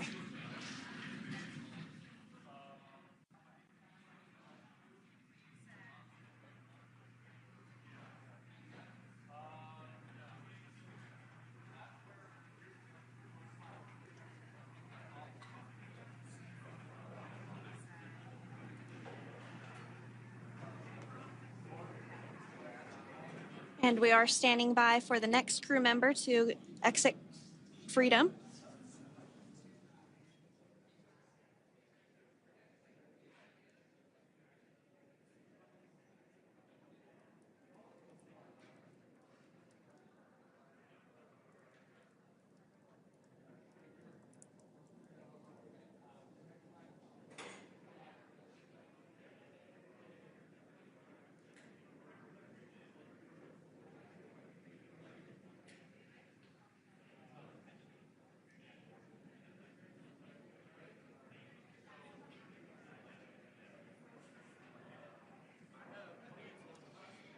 Next up out of the capsule, we expect Roscosmos cosmonaut Aleksandr Gorbunov. His first space flight. Spent 171 days in space alongside NASA astronaut Nic Hague. Looks like we're getting some cheers and clapping on board as Alexander is slid down the little ramp and placed into the mobility aid. Once again, big smile.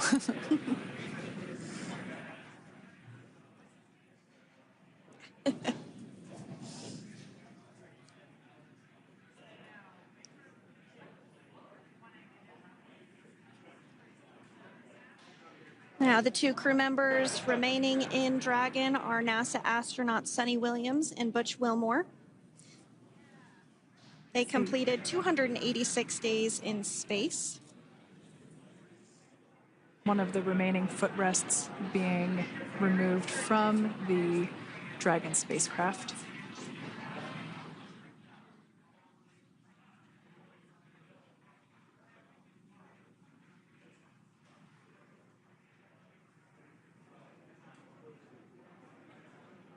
As I said before, we generally try to have the crew members that are located in the 2 center seats aboard Dragon, and we like to have them egress first if possible, as it creates a little bit more movable working room inside the spacecraft.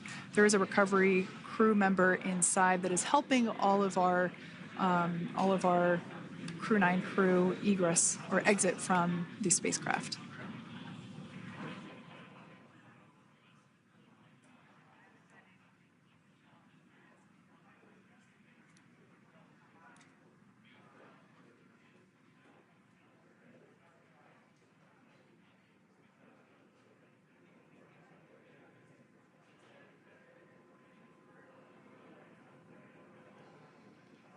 We are standing by for the next crew member to egress or exit Crew Dragon Freedom following the splashdown not even an hour ago at 2:57 p.m. Pacific time.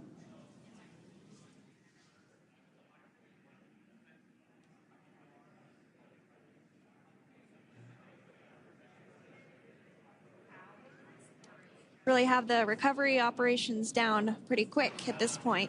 Yeah, it's pretty incredible to think that, just 5 years ago when we were doing the initial demonstration missions of the Dragon for Crew Dragon, that now we're under about 30 minutes for, to retrieve the spacecraft from the water, and just several minutes here while it's been on board and to get everyone, really to get that side hatch open.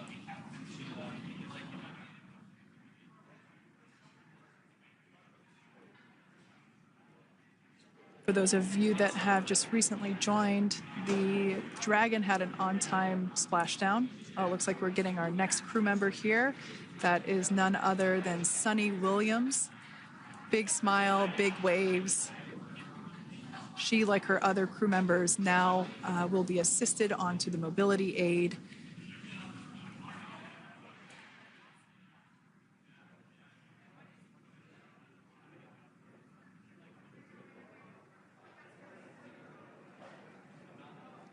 There we have it, some waves, some thumbs up, and some smiles.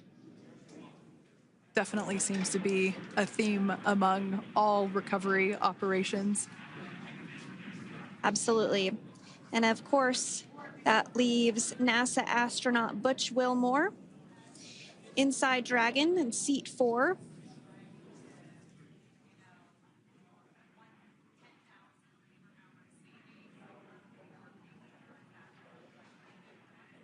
We're getting some views of him now as he egresses or exits the spacecraft.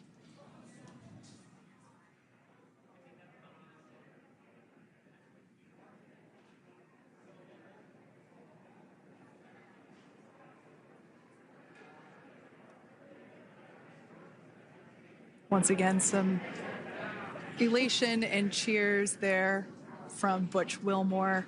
As we mentioned before, returning to Earth coming from a microgravity environment can wreak havoc on the body. So it is customary and just standard procedure for all of our long-term space residents to get assistance once they are back on board the recovery vessel.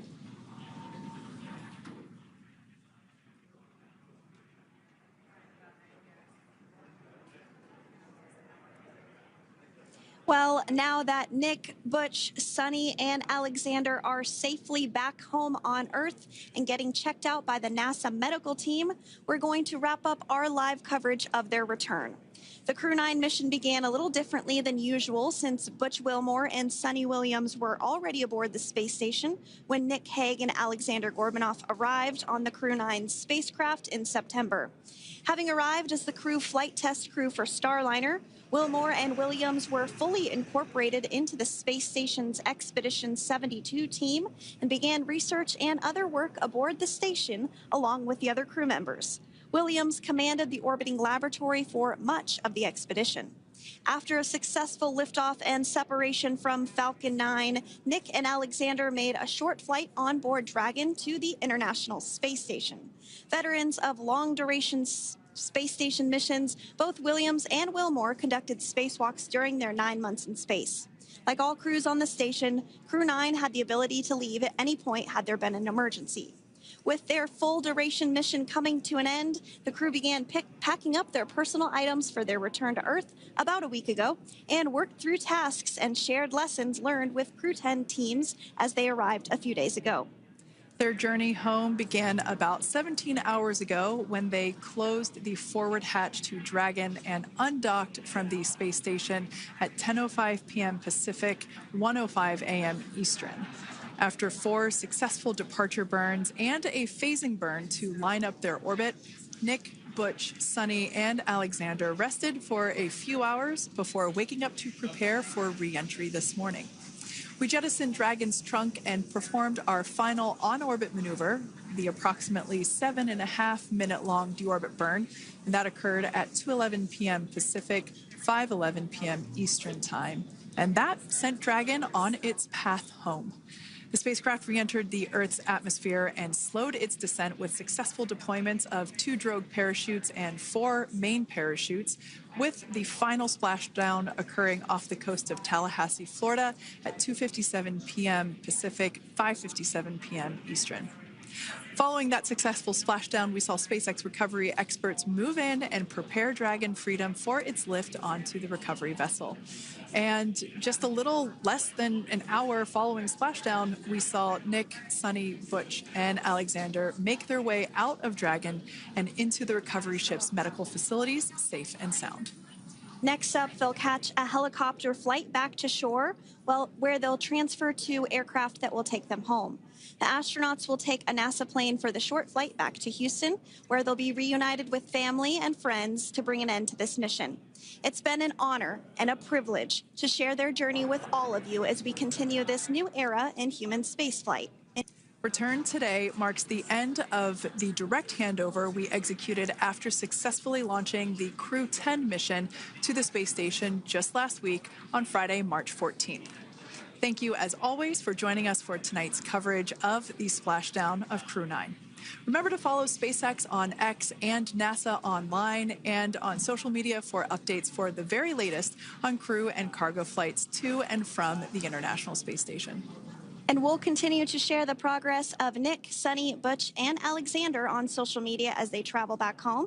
We do also have a post-splashdown media briefing coming up at approximately 4:30 p.m. Pacific, 7:30 p.m. Eastern, where leadership will share a final update as we conclude this successful mission. So, from all of us at NASA and SpaceX, welcome home, Crew 9. So long.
fine.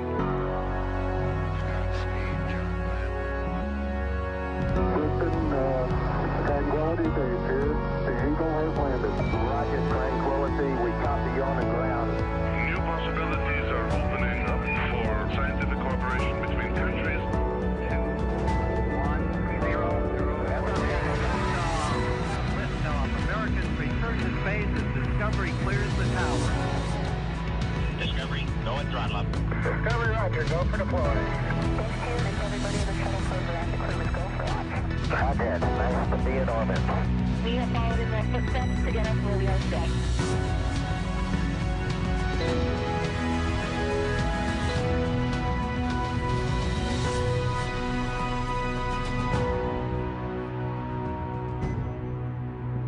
Good evening and welcome to NASA's Johnson Space Center for our Crew 9 Post-splashdown news conference. We are joined in studio today by Joel Montalbano, Deputy Associate Administrator for NASA's Space Operations Mission Directorate, Steve Stitch, Manager for NASA's Commercial Crew Program, Bill Spetch, Operations Integration Manager for NASA's International Space Station Program, and joining us virtually, Sarah Walker, SpaceX Director for Dragon Mission Management. We'll be taking some questions from here in the room today and on our phone bridge today. So if you're in the room, be sure to get our attention to ask your question. And if you're on the phone bridge, be sure to press *1 to enter the queue. Before we get started, though, we'll start with some opening remarks from our panel here. And Joel, we'll start with you. All right. Well, thank you. And thank you, everyone, for being here. And for those of you tying in remotely, thank you for showing an interest in our great space program. It is awesome to have Crew 9 home, just a beautiful landing. I think many of you heard that back in January, the president asked SpaceX what it would take to bring this crew home. And I will tell you that at the time that question was asked, we were already looking at options, what to do with the Crew 10, Crew 9 situation and how we're going to set that up. I'll tell you a little bit, when you plan these dynamic activities, a lot of work goes into them. For example, for the landing that you guys just witnessed today, there's a number of things that we look at, a number of factors, weather being one of them. You saw great weather today. In addition, we look at the readiness of the recovery team to make sure they're ready to go. We look at the handover time on orbit between the incoming crew and the departing crew to make sure there's enough time for activities to be accomplished before the departing crew leaves. We do have the benefit of having NASA astronaut Don Pettit remaining on board. He'll be coming home on Soyuz in April, and so he'll continue the handover with the crew. We also look at the vehicle traffic, the vehicles coming and going. And when you pull all that together, the International Space Station program, the Commercial Crew program, and SpaceX came up with the plan that we just witnessed. The Crew 10 launch last week, the docking over the weekend, the undock early today, and then the landing that we just witnessed. So just an incredible amount of inputs that you get to pull all that together in order to have a successful operation. I want to tell you, we want to thank the Crew 9 team and the ground teams for their dedication to excellence, their resilience, their flexibility during this expedition, everything they did to have a successful expedition, as you have all witnessed. SpaceX has been an incredible partner for us, and it shows the benefits of the commercial, public, private partnership that we have. So they just been a huge, great partner throughout all this. Crew 9, in addition to the spacewalks that many of you witnessed, they performed just about 150 experiments on board the International Space Station with over 900 hours of research. And the work we do on the International Space Station benefits the nation, benefits people on Earth, and are the building blocks for going back to the moon and to Mars. So Nic, Alexander, Butch, and Suni, welcome home. On behalf of NASA, I want to thank the administration. I want to thank all the work of the NASA teams and all the work of the SpaceX teams. And so with that, I'll hand it over to Commercial Crew Program Manager, Steve Stitch. Thanks, Joel, and thank you all for being here. Greatly appreciate your interest in the Commercial Crew Program and also human spaceflight. Of course, as you know, it's been just a huge week for Commercial Crew. The missions, I think, sometimes seem easier than they are. If I just step back and think about all the challenges we had to launch Crew 9, moving to a different launch pad, adjusting the seats and the crew training. And then, over the weekend, once we docked Crew 10 safely, looking at the weather patterns, finding this great opportunity that we landed at today, adjusting the timeline. It's never easy. Spaceflight's always dynamic. Sometimes it seems like things move from step to step, but there's usually different paths along the way. So the weekend was culminated today with the landing of Crew 9. We Dragon splashed down at about 5:57 p.m. off the coast of Tallahassee. That's our first commercial crew program landing at Tallahassee. We've had a couple cargo flights land there. And now it's great to have Crew 9 and the Freedom capsule back home, and its fourth flight is now in the history books. Of course, we're overjoyed. I watched every crew member come out of the vehicle today. Post-landing, it was great to watch Nic, Suni, Butch, and Alexander come out of Dragon and smile and wave as they came out of the vehicle. We'll get them, they're on the ship now, we'll get them back to meet the NASA aircraft and then back to meet with their families. If you watched the weather today, it was incredible. Clear skies, real low winds, maybe 3 or 4 knots of wind, and really calm seas. You could see the dolphins swimming around the capsule, which was kind of incredible. SpaceX had a nice drone aircraft flying around and taking footage, and that was just incredible. As I said, the ops team just did a phenomenal job over the weekend, pulling in the landing to get the crew home sooner and take advantage of this great weather opportunity. Really appreciate the versatility of SpaceX, the ISS program, commercial crew program, and the flight ops team in planning out the timeline, looking at the crew's workload, determining whether we could pull this off, doing sleep shifting, all those sorts of things that made this an opportunity happen. I also want to thank our partners at the U.S. Coast Guard. They were there on scene, protecting the scene and making sure that it was safe for mariners in the area. The FAA, the Department of Defense, continuing to support us. It's great to see the teams really in action. Overall, I would say it was a really clean undocking, reentry, and landing. The Dragon vehicle performed extremely well, didn't really have any issues to work. Little things, a GPS outage that we reset a filter on and things like that. Today, the sequence went perfectly. We jettisoned the trunk, executed the deorbit burn, closed the nose cone, and did the entry. You could hear Nic call down when we finally got the vehicle back through the blackout, 4.6 Gs, and you could tell they were doing well, and then braced for the parachute deploy of the drogues and then the mains, and then having splashdown. So parachutes performed well. The whole system worked just as planned. The crew's doing great. They'll spend a little time on the recovery ship getting checked out, making sure that they're healthy and ready to go, and then eventually they'll make their way back to Houston. Again, I want to congratulate the entire NASA Commercial Crew Program, the SpaceX team. In many ways, if I step back to last year, this has been 9 months in the making, and I couldn't be prouder of our team's versatility, our team's ability to adapt and really build for the future of human spaceflight and looking at different ways to do business, taking advantage of one vehicle to launch a crew and then bring back the crew in a different vehicle. Our partner SpaceX did a tremendous job. Every time we asked them to do something a little different, they stepped up and to the plate and did that, including swapping capsules 6 weeks ago prior to Crew 10, and then also adjusting the Crew 9 mission. We'll celebrate for a while. We're going to take some time in Commercial Crew to celebrate this one and spend a little time with the crew, and then we'll move on to Crew 11. Crew 11 will be here before we know it. We'll launch that vehicle as early as mid-July, so we'll start preparing for that. And then, we're working hand in hand with Boeing as well on certification of Starliner, getting that vehicle back to flight. Butch and Suni's return on Dragon, to me, shows how important it is to have 2 different crew transportation systems, the importance of Starliner and the redundancy that we're building in human spaceflight for our low Earth orbit economy. We're super grateful for Boeing as well and their investment. They're keenly interested in the landing today. They have a watch party going on and are watching Butch and Suni come back. And they've texted me, as the build up to this, they're very keenly interested in Butch and Suni. And then we're interested in their resilience. That whole Boeing team, like our whole Commercial Crew Program team, is resilient and moving forward to the next steps on Starliner. It's been a busy start to 2025. It's hard to believe we're in the middle or toward late March. Looking for an exciting summer as well, and I look forward to your questions, and I'll hand it over to Bill. All right, thanks, Steve.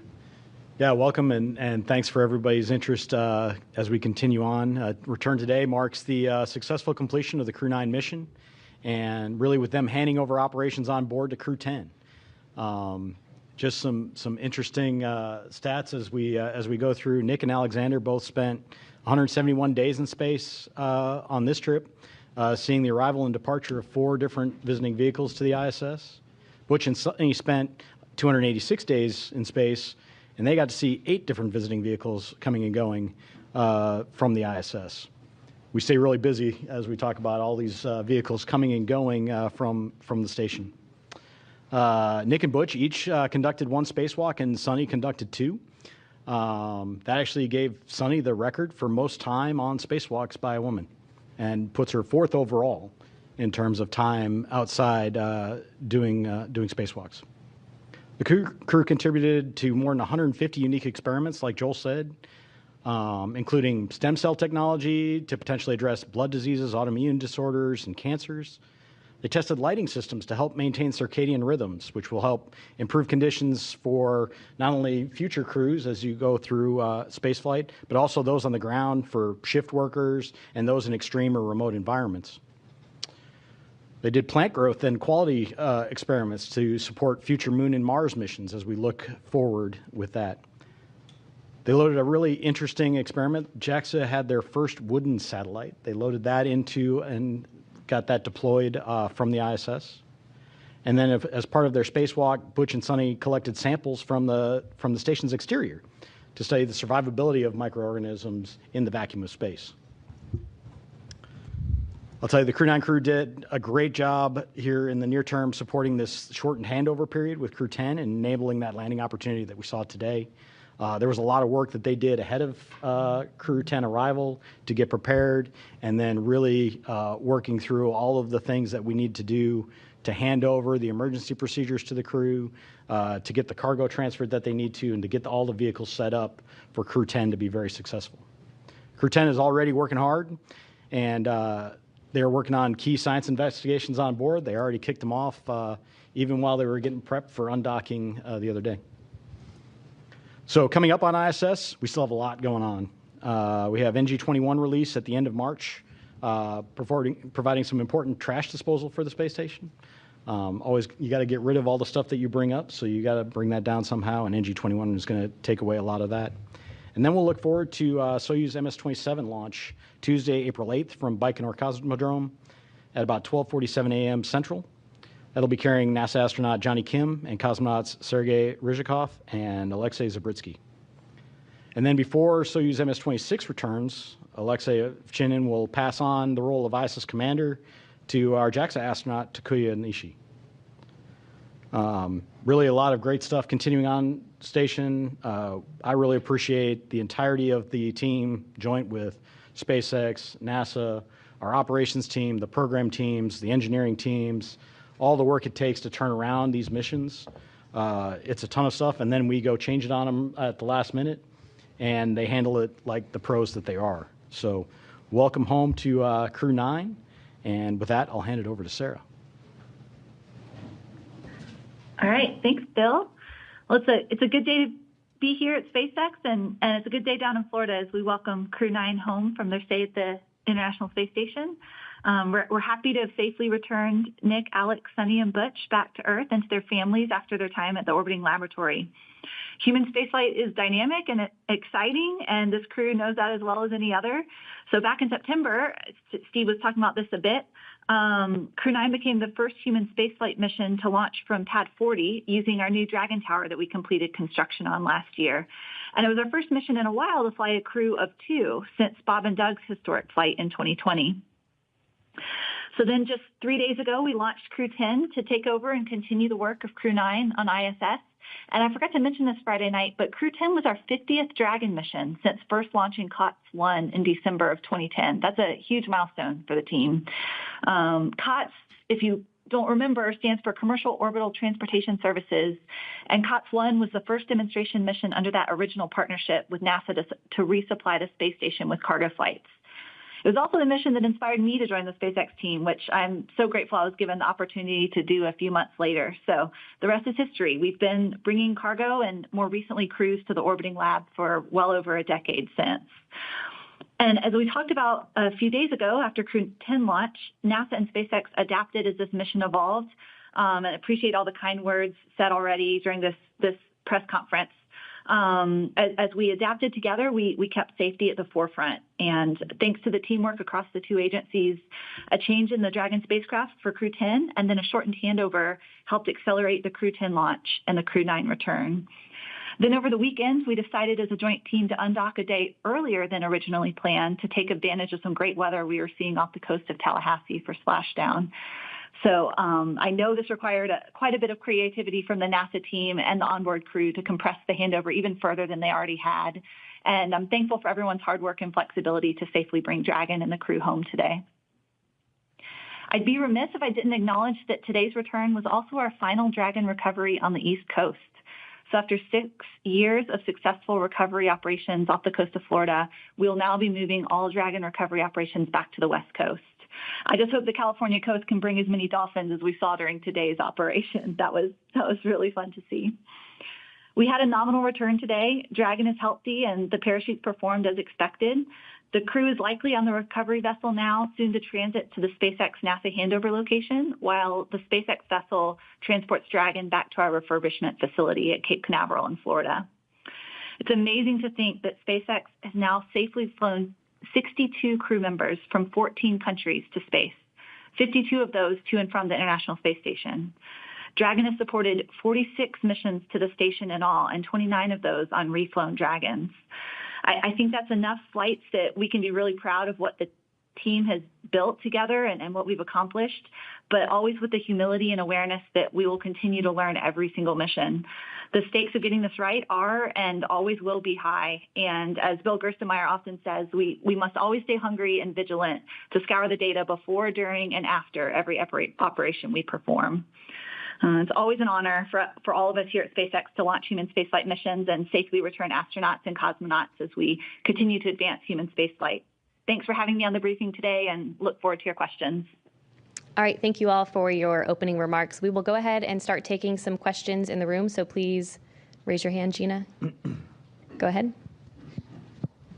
I think this is for Steve Stitch.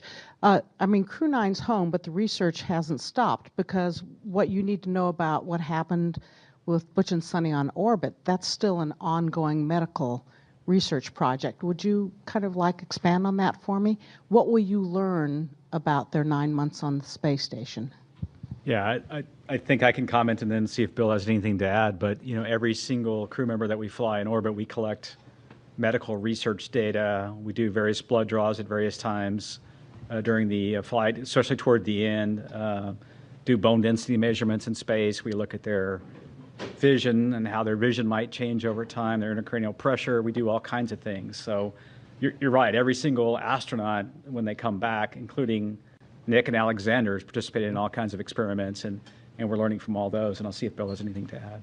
I think you covered the vast majority of it. We look at everybody when they come home, and every duration adds to that database of knowledge of the effects of spaceflight on the human body. And so we continue to look at that across all of our crew members. Okay, we'll take another question here in the room. Mark, go ahead. Mark Strassman, CBS News. Steve, I want to pick up on something you said, which is the keen interest in Butch and Suni. All 5 major television networks cut in with live special reports following the splashdown, because Butch and Suni have arguably become America's most famous astronauts over the course of their 9-month saga. So now that they're home, now that the saga is over, what do you is the takeaway? Yeah, I think that's a great question, and I haven't probably had a lot of time to reflect. We're certainly looking at Starliner very carefully. We're in the process of looking at that vehicle, looking at the helium system. We've got some candidate seals that we're going to replace. We'll get into some testing here over the summer timeframe with what we call an integrated doghouse at White Sands. So we're looking at that. The thing I think back of this whole timeframe is how really resilient Butch and Suni were the whole time. I mean, they launched on what was going to be a short test flight with the crew flight test vehicle with Boeing.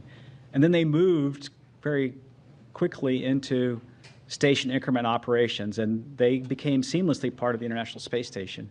And they did that because they're experienced astronauts, and we had prepared, right? We had flown gloves for them to do spacewalks, and we had flown a lot of components for them. So I think that shows the adaptability of crew members. And if I think forward to exploration and maybe some harsh missions to the Martian surface someday or back to the moon, you know, the adaptability of crew members, changing the timeline for their return. Certainly a huge thank you to their families.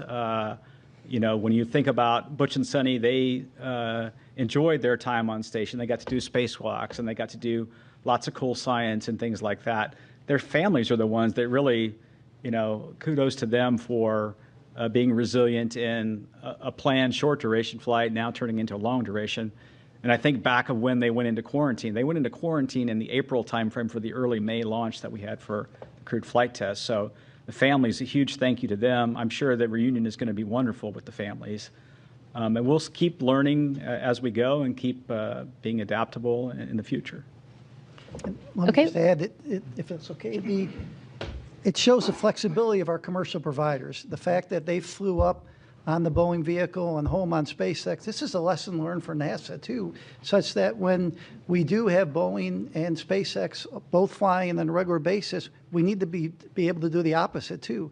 If we come up on a SpaceX vehicle and have a problem, to be bringing people home on a Boeing vehicle. It shows you, you know, this year, I think many of you know, we celebrate 25 years of crewed on the International Space Station, and just shows the flexibility we have with the space station and our commercial partners. We'll take our next question here in the room. Go ahead. Ed Lavandero with CNN. Two questions. Do you have specifics on the timeline of when the astronauts will be landing back here in Houston and reuniting with their family over the next, I'm presuming the next few hours?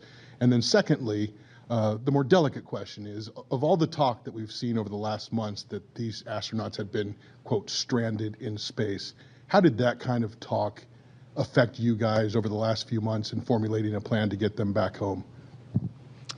Yeah, I don't have the specifics of the timeline. I know they're going to fly back here tonight. They'll probably spend some time rehabilitating a little bit, and the doc's watching them, and then they'll rejoin their families in the next, you know, day or so.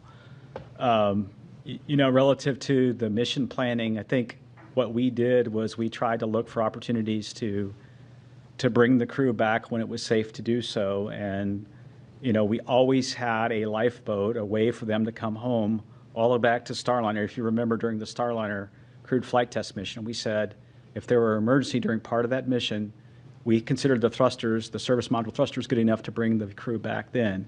We then transitioned to the Crew 8 vehicle for a temporary time frame until Crew 9 arrived. So we always had a way to get the crew home safely should we need to. And then it really became, when is the right time? When is the right time to bring them back? And then when we had to swap over Dragon capsules from the new vehicle, which wasn't quite ready, we moved to Capsule 210.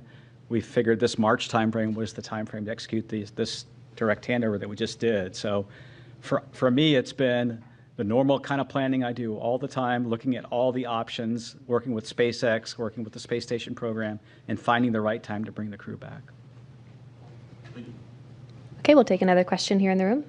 Hi guys, my name is Amanda Henderson. I'm with KHOU 11, the CBS affiliate here in Houston.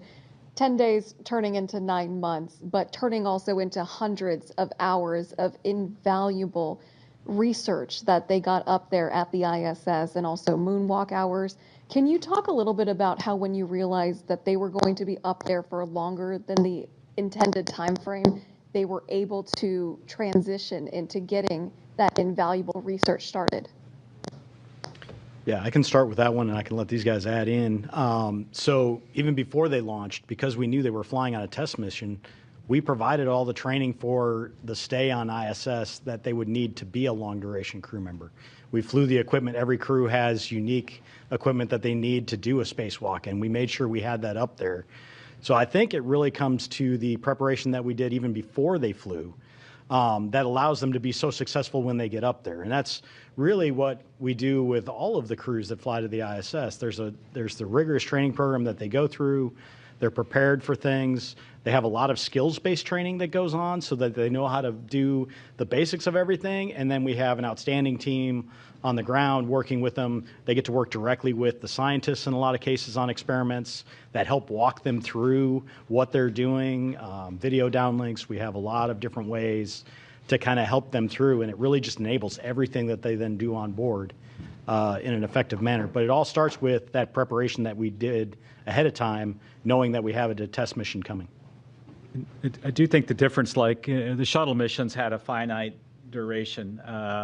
The way the space shuttle worked, it had fuel cells, and they used liquid oxygen, liquid hydrogen to power those fuel cells. And so at some point, that vehicle had to return. But the beauty of the space station is wonderful laboratory, wonderful place for the astronauts to live and work, and you can almost stop the clock if you have a problem. And I think that's something that we learned on this flight that's a little bit different is, so when Starliner we had planned for maybe a short 10 to 2 week mission for a test flight, when we needed more time, we took that time to understand the vehicle. And then when we determined that the better option would be to bring Butch and Suni back on Dragon, we pivoted over to that plan. So I think station gives us that flexibility that we never had before.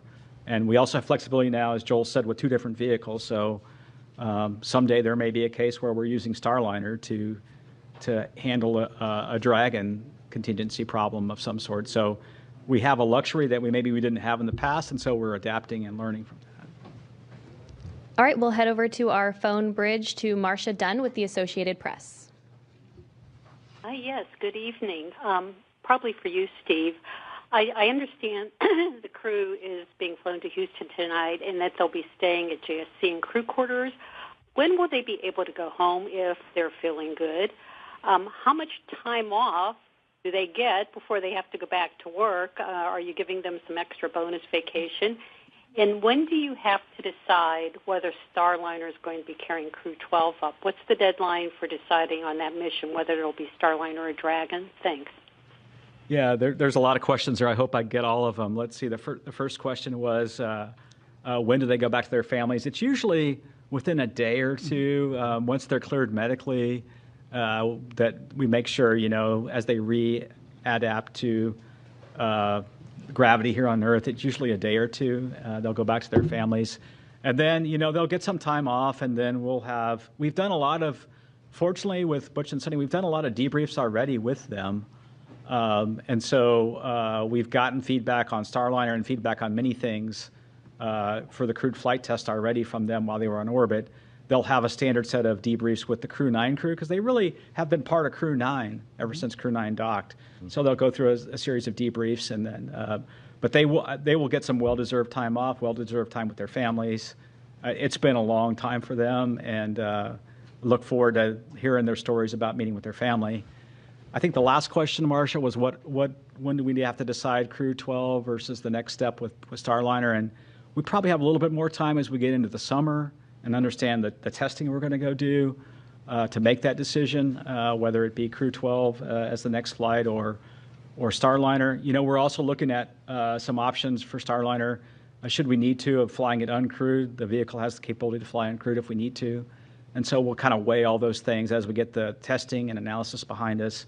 Boeing's done a good job of developing a new thermal model, which we're using to try to understand the changes we're going to make in those dock houses. We'll add some tape and thermal barriers in different places. We have a little time to make that decision. Okay, our next question is from Chris Davenport with The Washington Post. Hey, everyone. Thanks for taking my question, and congrats on a successful end to the mission. For Steve Stitch, you had mentioned your discussions with Boeing, and I'm just wondering, has Boeing given you a 100% commitment that they are sticking with the program, just given the enormous costs they've had to eat? And is NASA doing anything to incentivize them to stay? You just mentioned an uncrewed flight, for example. Thanks. Yeah, Boeing, all the way up to their new CEO, Kelly, has been committed to Starliner. I can see that in the way they're approaching their solution to the problems.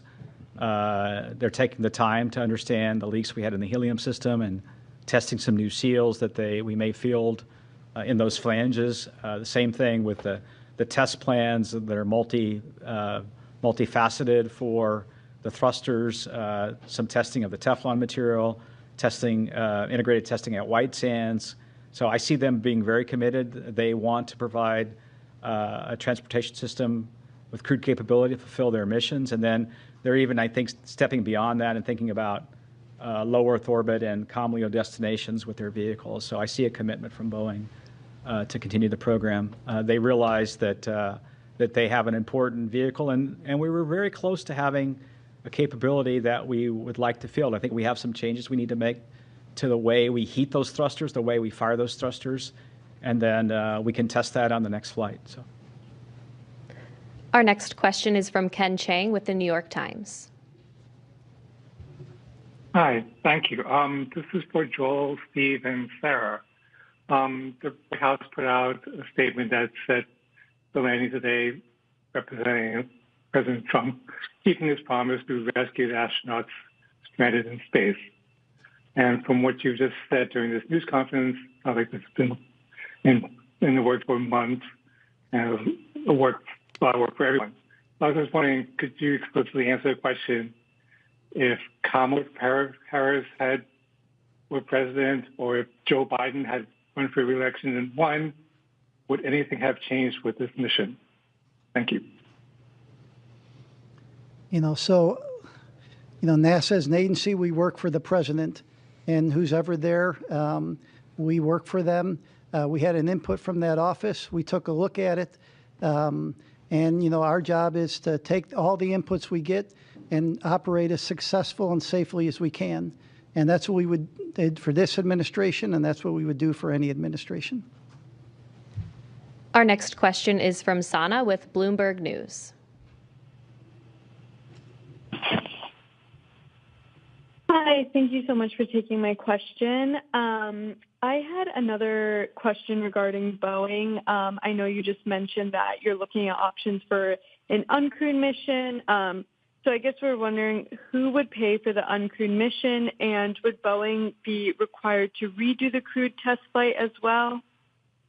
Thanks. Yeah, what we're looking at right now is we really want what I would call as a crewed capable vehicle. So even if we were to fly the vehicle without a crew in the return back to the next steps on with Starliner, we want that to be crew capable. So we want it to have all the systems in place that we could fly a crew with. And in fact, as I think about it, it might be there for a contingency situation as we prepare for whatever events could happen. One of the things that I've learned in my time at NASA is always be prepared for the unexpected, always have options. And so that's what we're thinking about. So we'll take those steps forward. We'll look at the test data. We'll make a decision whether to fly it crewed or uncrewed. And then, we are trying to do it under what we call this post-certification phase of the contract. And Boeing has delivered a lot of the certification data already. They have a little bit more to go relative to the prop system. I think we talked about they're flying a new spacesuit eventually, and a few other things like that. So we're looking at doing it under that phase of the contract, and NASA meeting its commitments on those flights. Our next question is from Will Robinson-Smith with Spaceflight Now. Hi, thanks so much for taking the time to talk with us today, and congrats on the splashdown of Crew 9. Maybe just following up on Ken's question to Joel and Stitch and Sarah. Obviously, as you've discussed tonight and over the last several months, the plan has been established for some time on how to bring Butch and Suni back to Earth. But, barring them returning on the seats that were added on the Crew 8 Dragon spacecraft, had the decision been made to try to bring them back any earlier, was there a Dragon spacecraft that would have been available to operate that mission prior to the Dragon that we just saw support the launch of Crew 10? Thanks. Yeah, the earliest Dragon that we had to go fly the mission really was this capsule 210. And so when we were planning originally on Crew 10 to have the newer spacecraft, we thought it would be ready Initially, we were going to launch in mid-February. We moved it to March 25th, and then I think Sarah talked briefly before about some of the challenges we had, or maybe it was Mr. Gerstenmaier, with a battery system that was a bad component we had to pull off. We had to pull the heat shield off and vector out of some work on the vehicle. We had some challenges with some valves in the prop system.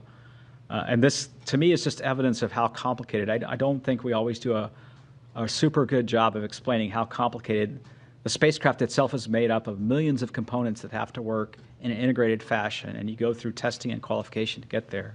And so those components didn't work, and when we looked at that, we just pivoted over to the vehicle that was going to be ready the soonest, which was Capsule 210, and that led us to the March 12th date, and then eventually the March 15th launch. Our next, and maybe I would just add that with 5 Crew Dragon spacecraft in the fleet, certainly many paths are possible, right? With the allocations as we had them with our current slate of missions in the next 12 to 18 months, exactly as Steve said, it was the new spacecraft that was anticipated to be ready first, with the one we ended up flying shortly on the heels, and then when we ran into a processing issue on that new vehicle, the other one could be ready sooner. And so those were the 2 that were coming available. But certainly we can pivot and adapt. Flexibility is the name of the game, right? And so if we change what lanes or what stage of the flow any given spacecraft is in, we can open up other options available. But we had these vehicles allotted to or allocated to specific missions, and these were the 2 spacecraft that met the need that we had here in the spring to fly these missions in the timeframes that they were requested. All right, our next question is from Joey Roulette. Hey, thanks. Just 2 questions. One quick one for Steve. I just want to be clear. So it sounds like the testing results that you guys are going to have with Starliner this summer and maybe later on is going to determine whether its next mission is uncrewed or crewed. And whatever that next crewed mission is that going to be like a routine certification crewed mission, or might there be another CFT? And then the second question is for Bill Specht. I was just wondering if there's any studies that Butch and Suni are involved in that investigates the like behavioral or psychological kind of response to not just long duration spaceflight, but unexpected changes to a mission in the middle of it. Thanks. Yeah, when we look back at the crewed flight test, we got a lot of good data out of that flight relative to having a crew on board. So really the thing that we need to solidify and go test is the prop system and the service module. We need to make sure we can eliminate the helium leaks, eliminate the service module thruster issues that we had on docking, and then the rest of the vehicle performed really well. So when we look forward, what we'd like to do is that one flight and then get into a crew rotation flight. So the next flight up would really test all the changes we're making to the vehicle, and then the next flight beyond that, we really need to get Boeing into a crewed rotation. So that's kind of the strategy. Yeah, and then to your second question, all of our crew members go through evaluations. They fill out surveys. They do medical evals. So all of these things happen on every crew member. So we do get some unique data from Butch and Suni based on their stay, but it's something that we do with every crew member that flies. There's always changes that happen on board. There's always adjustments that we have to make that all of the crew members adapt to. As you've watched with our flight schedule over the years, it's very rare that we actually get a flight to fly exactly where we planned it 2 years out when they were thinking it was going to be. So it's okay that we have these changes and they adapt really well.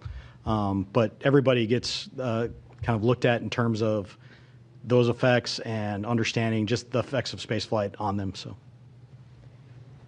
Okay, our next question is from Maria with KBIR Knoxville. Hi, yes, thank you so much for your time. If someone can walk me through the physical and mental adjustments that the astronauts are going to be experiencing. I can try and see if Bill and Joel have anything to add. When they get back, the body is an amazingly adaptable. The one thing that the body will struggle a bit with is the inner ear and the vestibular response in microgravity when you transition from 1G here that we're sitting in this room to then in space. The inner ear can get a little disturbed because gravity's not pulling the fluid down and the little hairs inside the inner ear. And so the crew can take a little while to get to adapt to microgravity. That same thing happens in reverse when you land back on Earth. The human body was adaptable and was used to being in microgravity. Now the vestibular response is such that you feel disoriented, you may feel a little dizzy, you may have trouble getting up. And then, of course, physically, their body,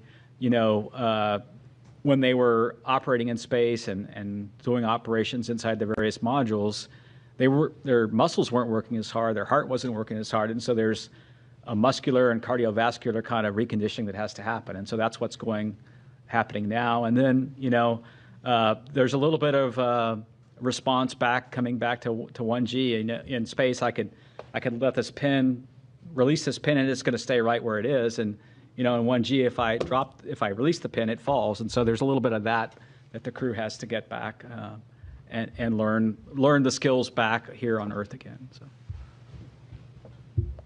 Okay, our next question is from Jackie with the Times of London. Hello, and thank you. I'm sorry if this is a really frustrating question because I know there's so much good work done on this mission, but there has been a fictitious narrative woven around it by prominent people who are hard to ignore. Why has NASA not pushed back more emphatically against that and against the use of astronauts by one of its commercial contractors as political pawns? And what's to be lost by simply correcting that narrative for the sake of the public who have paid for the mission? Thank you. I would say, our job at NASA is to successfully and safely fly these missions. We fly it with the laws of physics, and we fly it with our commercial partners. And so oftentimes there may be things out in the press that may not be exactly what's happening. And our job is to fly these missions, and regardless of what you read in the press, our job is to fly successful missions, safe missions, and do the science we do on board the International Space Station. I mentioned this year 25 years of continuous crew presence on board later this year, the International Space Station. And we do about 150 experiments every expedition we fly. So think about it, every 6 months. I think we're over 3,000 experiments since we started the International Space Station, and that's what we focus on. Okay, our next question is from Jeff Faust with Space News. Hey, good evening. Question for Bill or Steve. Since the Crew 9, Crew 10 handover lasted only a couple of days, was there anything you would normally do on a handover you weren't able to do in this case? And in the future, might you consider shorter handovers between future commercial crew missions? Thanks. Yeah, across the board, the main thing that we have to get done is, like anytime you get to a new place, is the emergency briefings. Where do I go in case of an emergency? What are my duties in terms of an emergency? And that happens very early on. And then the follow-ons are more of the general, hey, where did you guys put this thing? Or where did you put that? Where did you leave this wrench when you get up there? Because you can imagine the size of the space stations is so large, and there's a lot of stuff up there. So a lot of the handover that we do with the crews is more set up to be an efficiency gain. And that really helps them be more effective when they go and get to the tasks done that we need to. So when we reduce that time, we reduce that efficiency in the near term to accomplish the tasks on board. We evaluate that each time and understand what our handover is. In general, we don't look to reduce that because we want to be as efficient as possible. We want to get everything done in the most efficient manner, get the most things done on space station that we can. But in this case, it was actually to our advantage to go work that shorter handover and then get them home as quicker, hitting this weather day that we had here today, and not leave it up to how the weather was going to behave days and days from now. So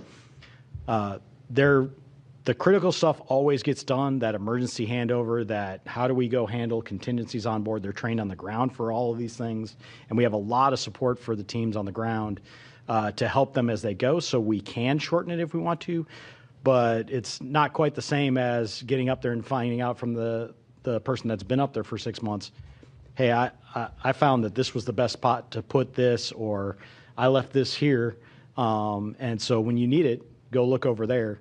To go do this, or this is the best way to go pull out this drawer, or whatever you have to do for your experiments on board. So nothing beats that face-to-face handover and the time they get up there, but we have the options to shorten it when it makes the most sense. Okay, our next question is from Sawyer with NASAspaceflight.com. Thank you so much. This question is, I believe, for Sarah. With this being the final splashdown on the east coast of the United States, what is the plan for Megan? Is that going to be repurposed to the west coast? Is that going to stay on the east coast? And then what becomes the contingency if, for example, the weather isn't good at the planned Pacific landing sites, whereas here you had the Gulf and the Atlantic? Hey, we don't know the answer yet to what will happen, what will become of Megan. We've got Shannon here on the West Coast. I'm sitting here in California right now, and there's unique benefits and unique challenges of weather patterns on the West Coast versus the East Coast. Just one example, we have far more stable weather in terms of wind and wind speed, wave height than we did in Florida. So where we needed numerous sites on both coasts of Florida to provide geographic diversity to avoid weather patterns that may be happening in one area and not another, not so much the case on the West Coast. However, our cloud cover is different here than in Florida, and so things like the airborne assets that support our mission might have different challenges out here than over there. So we've done a lot of trying to learn from meteorologists and historical weather patterns, and then figure out the right number of sites and the right number of support assets to ensure that we maintain a high return availability, which means a high percentage of days that would be a viable return option with a safe splashdown, regardless of what coast we're splashing down on.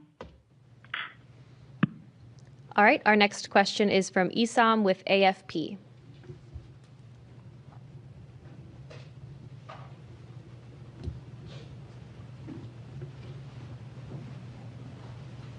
If you're talking, we can't hear you. Oh, sorry about that. I was on mute. A couple of quick questions. Steve, you mentioned that they'd be released to their families in a day or two, but they're still going to be going through with rehabilitation for quite a while, right? If you could discuss that. And the second question is just a bit broader to follow on from some of my colleagues. As Steve confirmed that, Crew 10 was the designated mission that this could happen, could you help us sort of square that circle that, with praising the administration for accelerating the timeline? How concretely, just to follow up on my colleagues' questions, how concretely can the administration be credited with accelerating the recovery when, the plan hasn't fundamentally changed here? It's just something that we're having a little bit of trouble understanding. Thank you. Yeah. I'll talk the rehabilitation and I'll let Joel talk about the other questions. Rehabilitation will continue. There's a sequence of exercises that they do to try to regain their physical strength over a number of weeks. It's a pretty standard protocol that they go through post-landing to recover. It's well documented, well practiced, and the docs and the trainers that do this work will kind of follow each crew member, whether it be Butch and Suni or the others. We talk about Butch and Suni because they had a 9-month stay, but the others had 171-day stay or so, which is pretty typical of what we've had. And I'll let Joel handle the other questions. And so you were asking the input from the administration. So I think Ken Bowersox said it well the other day. It excited the system, right? It gave us some energy in the system. But the other input was to do this successfully and safely. And that's why I talked about all the different inputs that you get. We got the input from the White House, but you also have to look at the vehicle readiness. We talked about looking at weather. We talked about recovery team, handover, the vehicle traffic going to and from the International Space Station. So when you put all that together, we came up with a I thought, a pretty good plan that the teams executed over the last 4 or 5 days. All right, we'll take the next question here in the room. Arlene Ferris with Fox 26 Houston. I was just wondering if any of the experiments or tasks, was there anything that was able to be done due to the unexpected extra manpower with them on board that wouldn't have like a benefit to having the extra people? So we, once Crew 9 arrived and Crew 8 departed, we were at our normal crew level. So we managed within the normal kind of cadence that we did there. But before that, we absolutely took advantage of Butch and Suni being there and having the extra hands. We had some maintenance activities that had to be done over the summer that would have potentially taken away from some of the science that we were doing that we didn't have to take away from that time because of the fact that we had the extra hands there. So it was great having them there over the summer as extra hands to help out with a number of activities going on. Okay, we'll take our next question here in the room. This may be premature, but initial reports from the recovery ship just about their condition and how they're doing. Has anybody heard? I haven't heard anything specifically from the recovery team, but just in looking at the way as they came out of Dragon, they all looked very healthy. You could tell they all looked like they were feeling about normal for the landing and recovery phase where their body's trying to readapt. So, yeah, I haven't heard any reports of anything other than that they're doing well. So I saw a lot of smiling and waving. Yes, yes. Okay, our next question is from Ellen with thedailymail.com. Hi, thank you guys so much for taking our questions tonight. This question is for Joel. Barry Wilmore's daughter spoke out on social media and blamed politics and negligence for her dad's delayed return. We know that President Trump and Elon Musk both said the previous administration didn't want to bring the Starliner crew back for political reasons. Can you comment on these claims? Yeah, so I wasn't involved in any conversations with the previous administration. It was clear we have a request from the current administration, and the results you saw is what we saw today with the landing of Crew 9. Okay, we'll take our next question here in the room. Have you guys gotten a chance to talk with the families of Butch and Suni? And I mean, I'm sure just being able to see them wave and smile today is a huge relief for them, but they've been in quarantine and up in space for almost a year. How are they feeling with everything? Yeah, I haven't talked personally to the families, but I know the astronauts have a great support system. In other words, they're able to effectively FaceTime with their family and keep in touch with their family. I'm sure Butch is looking forward, and Suni both coming. Easter's coming up, and there's graduations coming up, and there's lots of family activities coming up that the timing's probably pretty good for. So I haven't had a chance to talk to the family. So. My guess they had bigger smiles than the crew members. Yes. Okay, our next question is from Mike with space.com. Thank you, guys. This is probably for Sarah. I was just wondering, were there any different approaches that you guys took with this Dragon to kind of meet this faster deadline, or this, and if there are any kind of changes to the processing, are those things you can take into future missions? Hey, no changes to the processing. And actually, if you're able to go back and listen to Friday night's briefing, I think Steve also shared a little more detail about that. But similar process, it's just a matter of doing a little bit of Tetris within our facilities of what vehicles are going into what tests or what operations in the pre-launch processing flow first.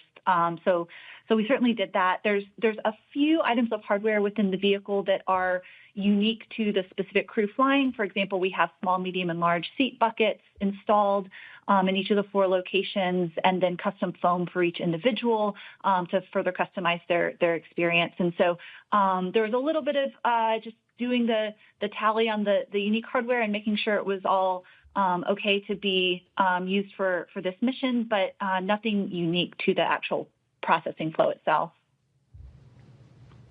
Okay, our next question is from Carolyn with Fortune Magazine. Thank you very much, and congratulations. I'm wondering, can you just share a little more how Sunny and Butch handled kind of the switch mentally to the 9-month mission, besides being very resilient, and what advice you give the rest of us lonely humans when we encounter challenging circumstances? And then maybe just talk a little more about the physical repercussions with respect to radiation, effects on the heart and cornea, that kind of thing, and how we go about planning to protect against that when we think about missions like to Mars and extended stays. Thanks. I can start, and then the other guys could ask.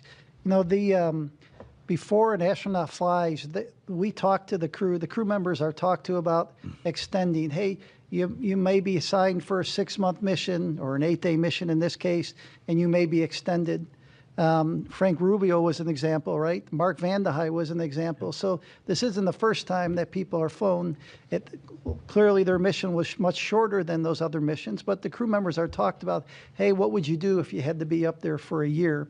So they mentally prepare before they launch. And they talk to the other crew members that have flown for these long duration missions.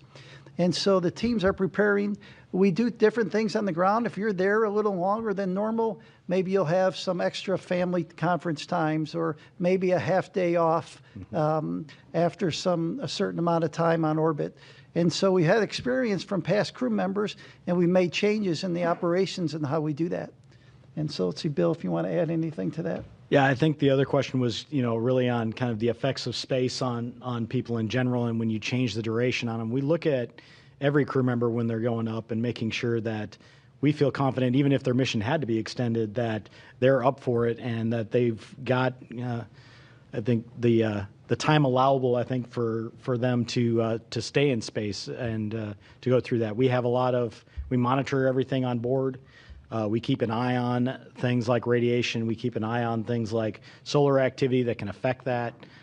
We keep an eye on the rest of the environmental factors on board, whether it be the carbon dioxide levels, the CO2 levels, the contaminants that we have on board. We have scrubbers and filters and things that take that out. So we do all the things that we would normally do to manage that for crew and minimize their exposure to anything that could be considered harmful. And then we limit the times to the best of our ability that we can up there. Our next question is from Marcia Smith with spacepolicyonline.com. Thanks so much.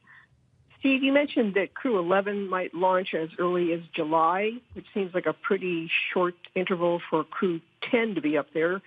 Could you talk about what's driving you to launch as early as July? And will either of the astronauts who are bumped from Crew 9 be on Crew 11, Stephanie Wilson or Zena Cardman? And which capsule will they be flying? Let's see the timing for that mission right now. Originally we were going to fly that mission. We had been, if you look at historically, our rotations have been in February and August. There is a particular SpaceX cargo flight, CRS-33, that has the ability to do some reboost for the space station, and that needs to fly in that late August, early September timeframe. And so we moved our handover up. That boost trunk is what we call it, will be there for a large part of the fall timeframe. So to get all the propellant used on that mission. So that's why we looked at moving it up. Right now we think we'll fly probably the Capsule 206, which is our fleet leader. It'll be on its 6th flight. We'll continue to work that with SpaceX. You have to remember with Space Station, one of the critical consumables is docking ports. We have 2 of those docking ports. And so once we fly that CRS-33 mission with the boost trunk, one of those docking ports will be tied up for an extended duration. And we like to do this direct handover. We like to ensure the new vehicle is there, the new crew's there, before we undock the astronauts that have been there for the increment in progress. And so when you put all that together, it drove us to look at right now, mid to late July. Of course, things can change over time, but that's kind of what we're looking at. We'll kind of pivot over to that once we complete the debriefs for Crew 10. So. Our next question is from Will Robinson Smith with Spaceflight Now. Hi. Taking a question from us. Question to Steve Fitch. Going back to the comment you made earlier in this briefing. Correct me if I'm wrong, but I think you said that there was another look that needed to be taken at the flight suit for those flying both these airliners. Can you add a little bit of detail into that may need to be changed and the reason for that? Thanks. Did you get that? I couldn't. I'm sorry, you're coming in a little bit, it's breaking up a little bit. Can you please try to repeat your question?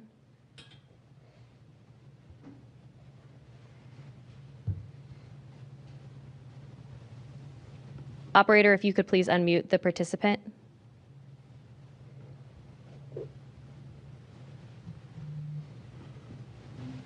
Will, if you're talking, we can't hear you.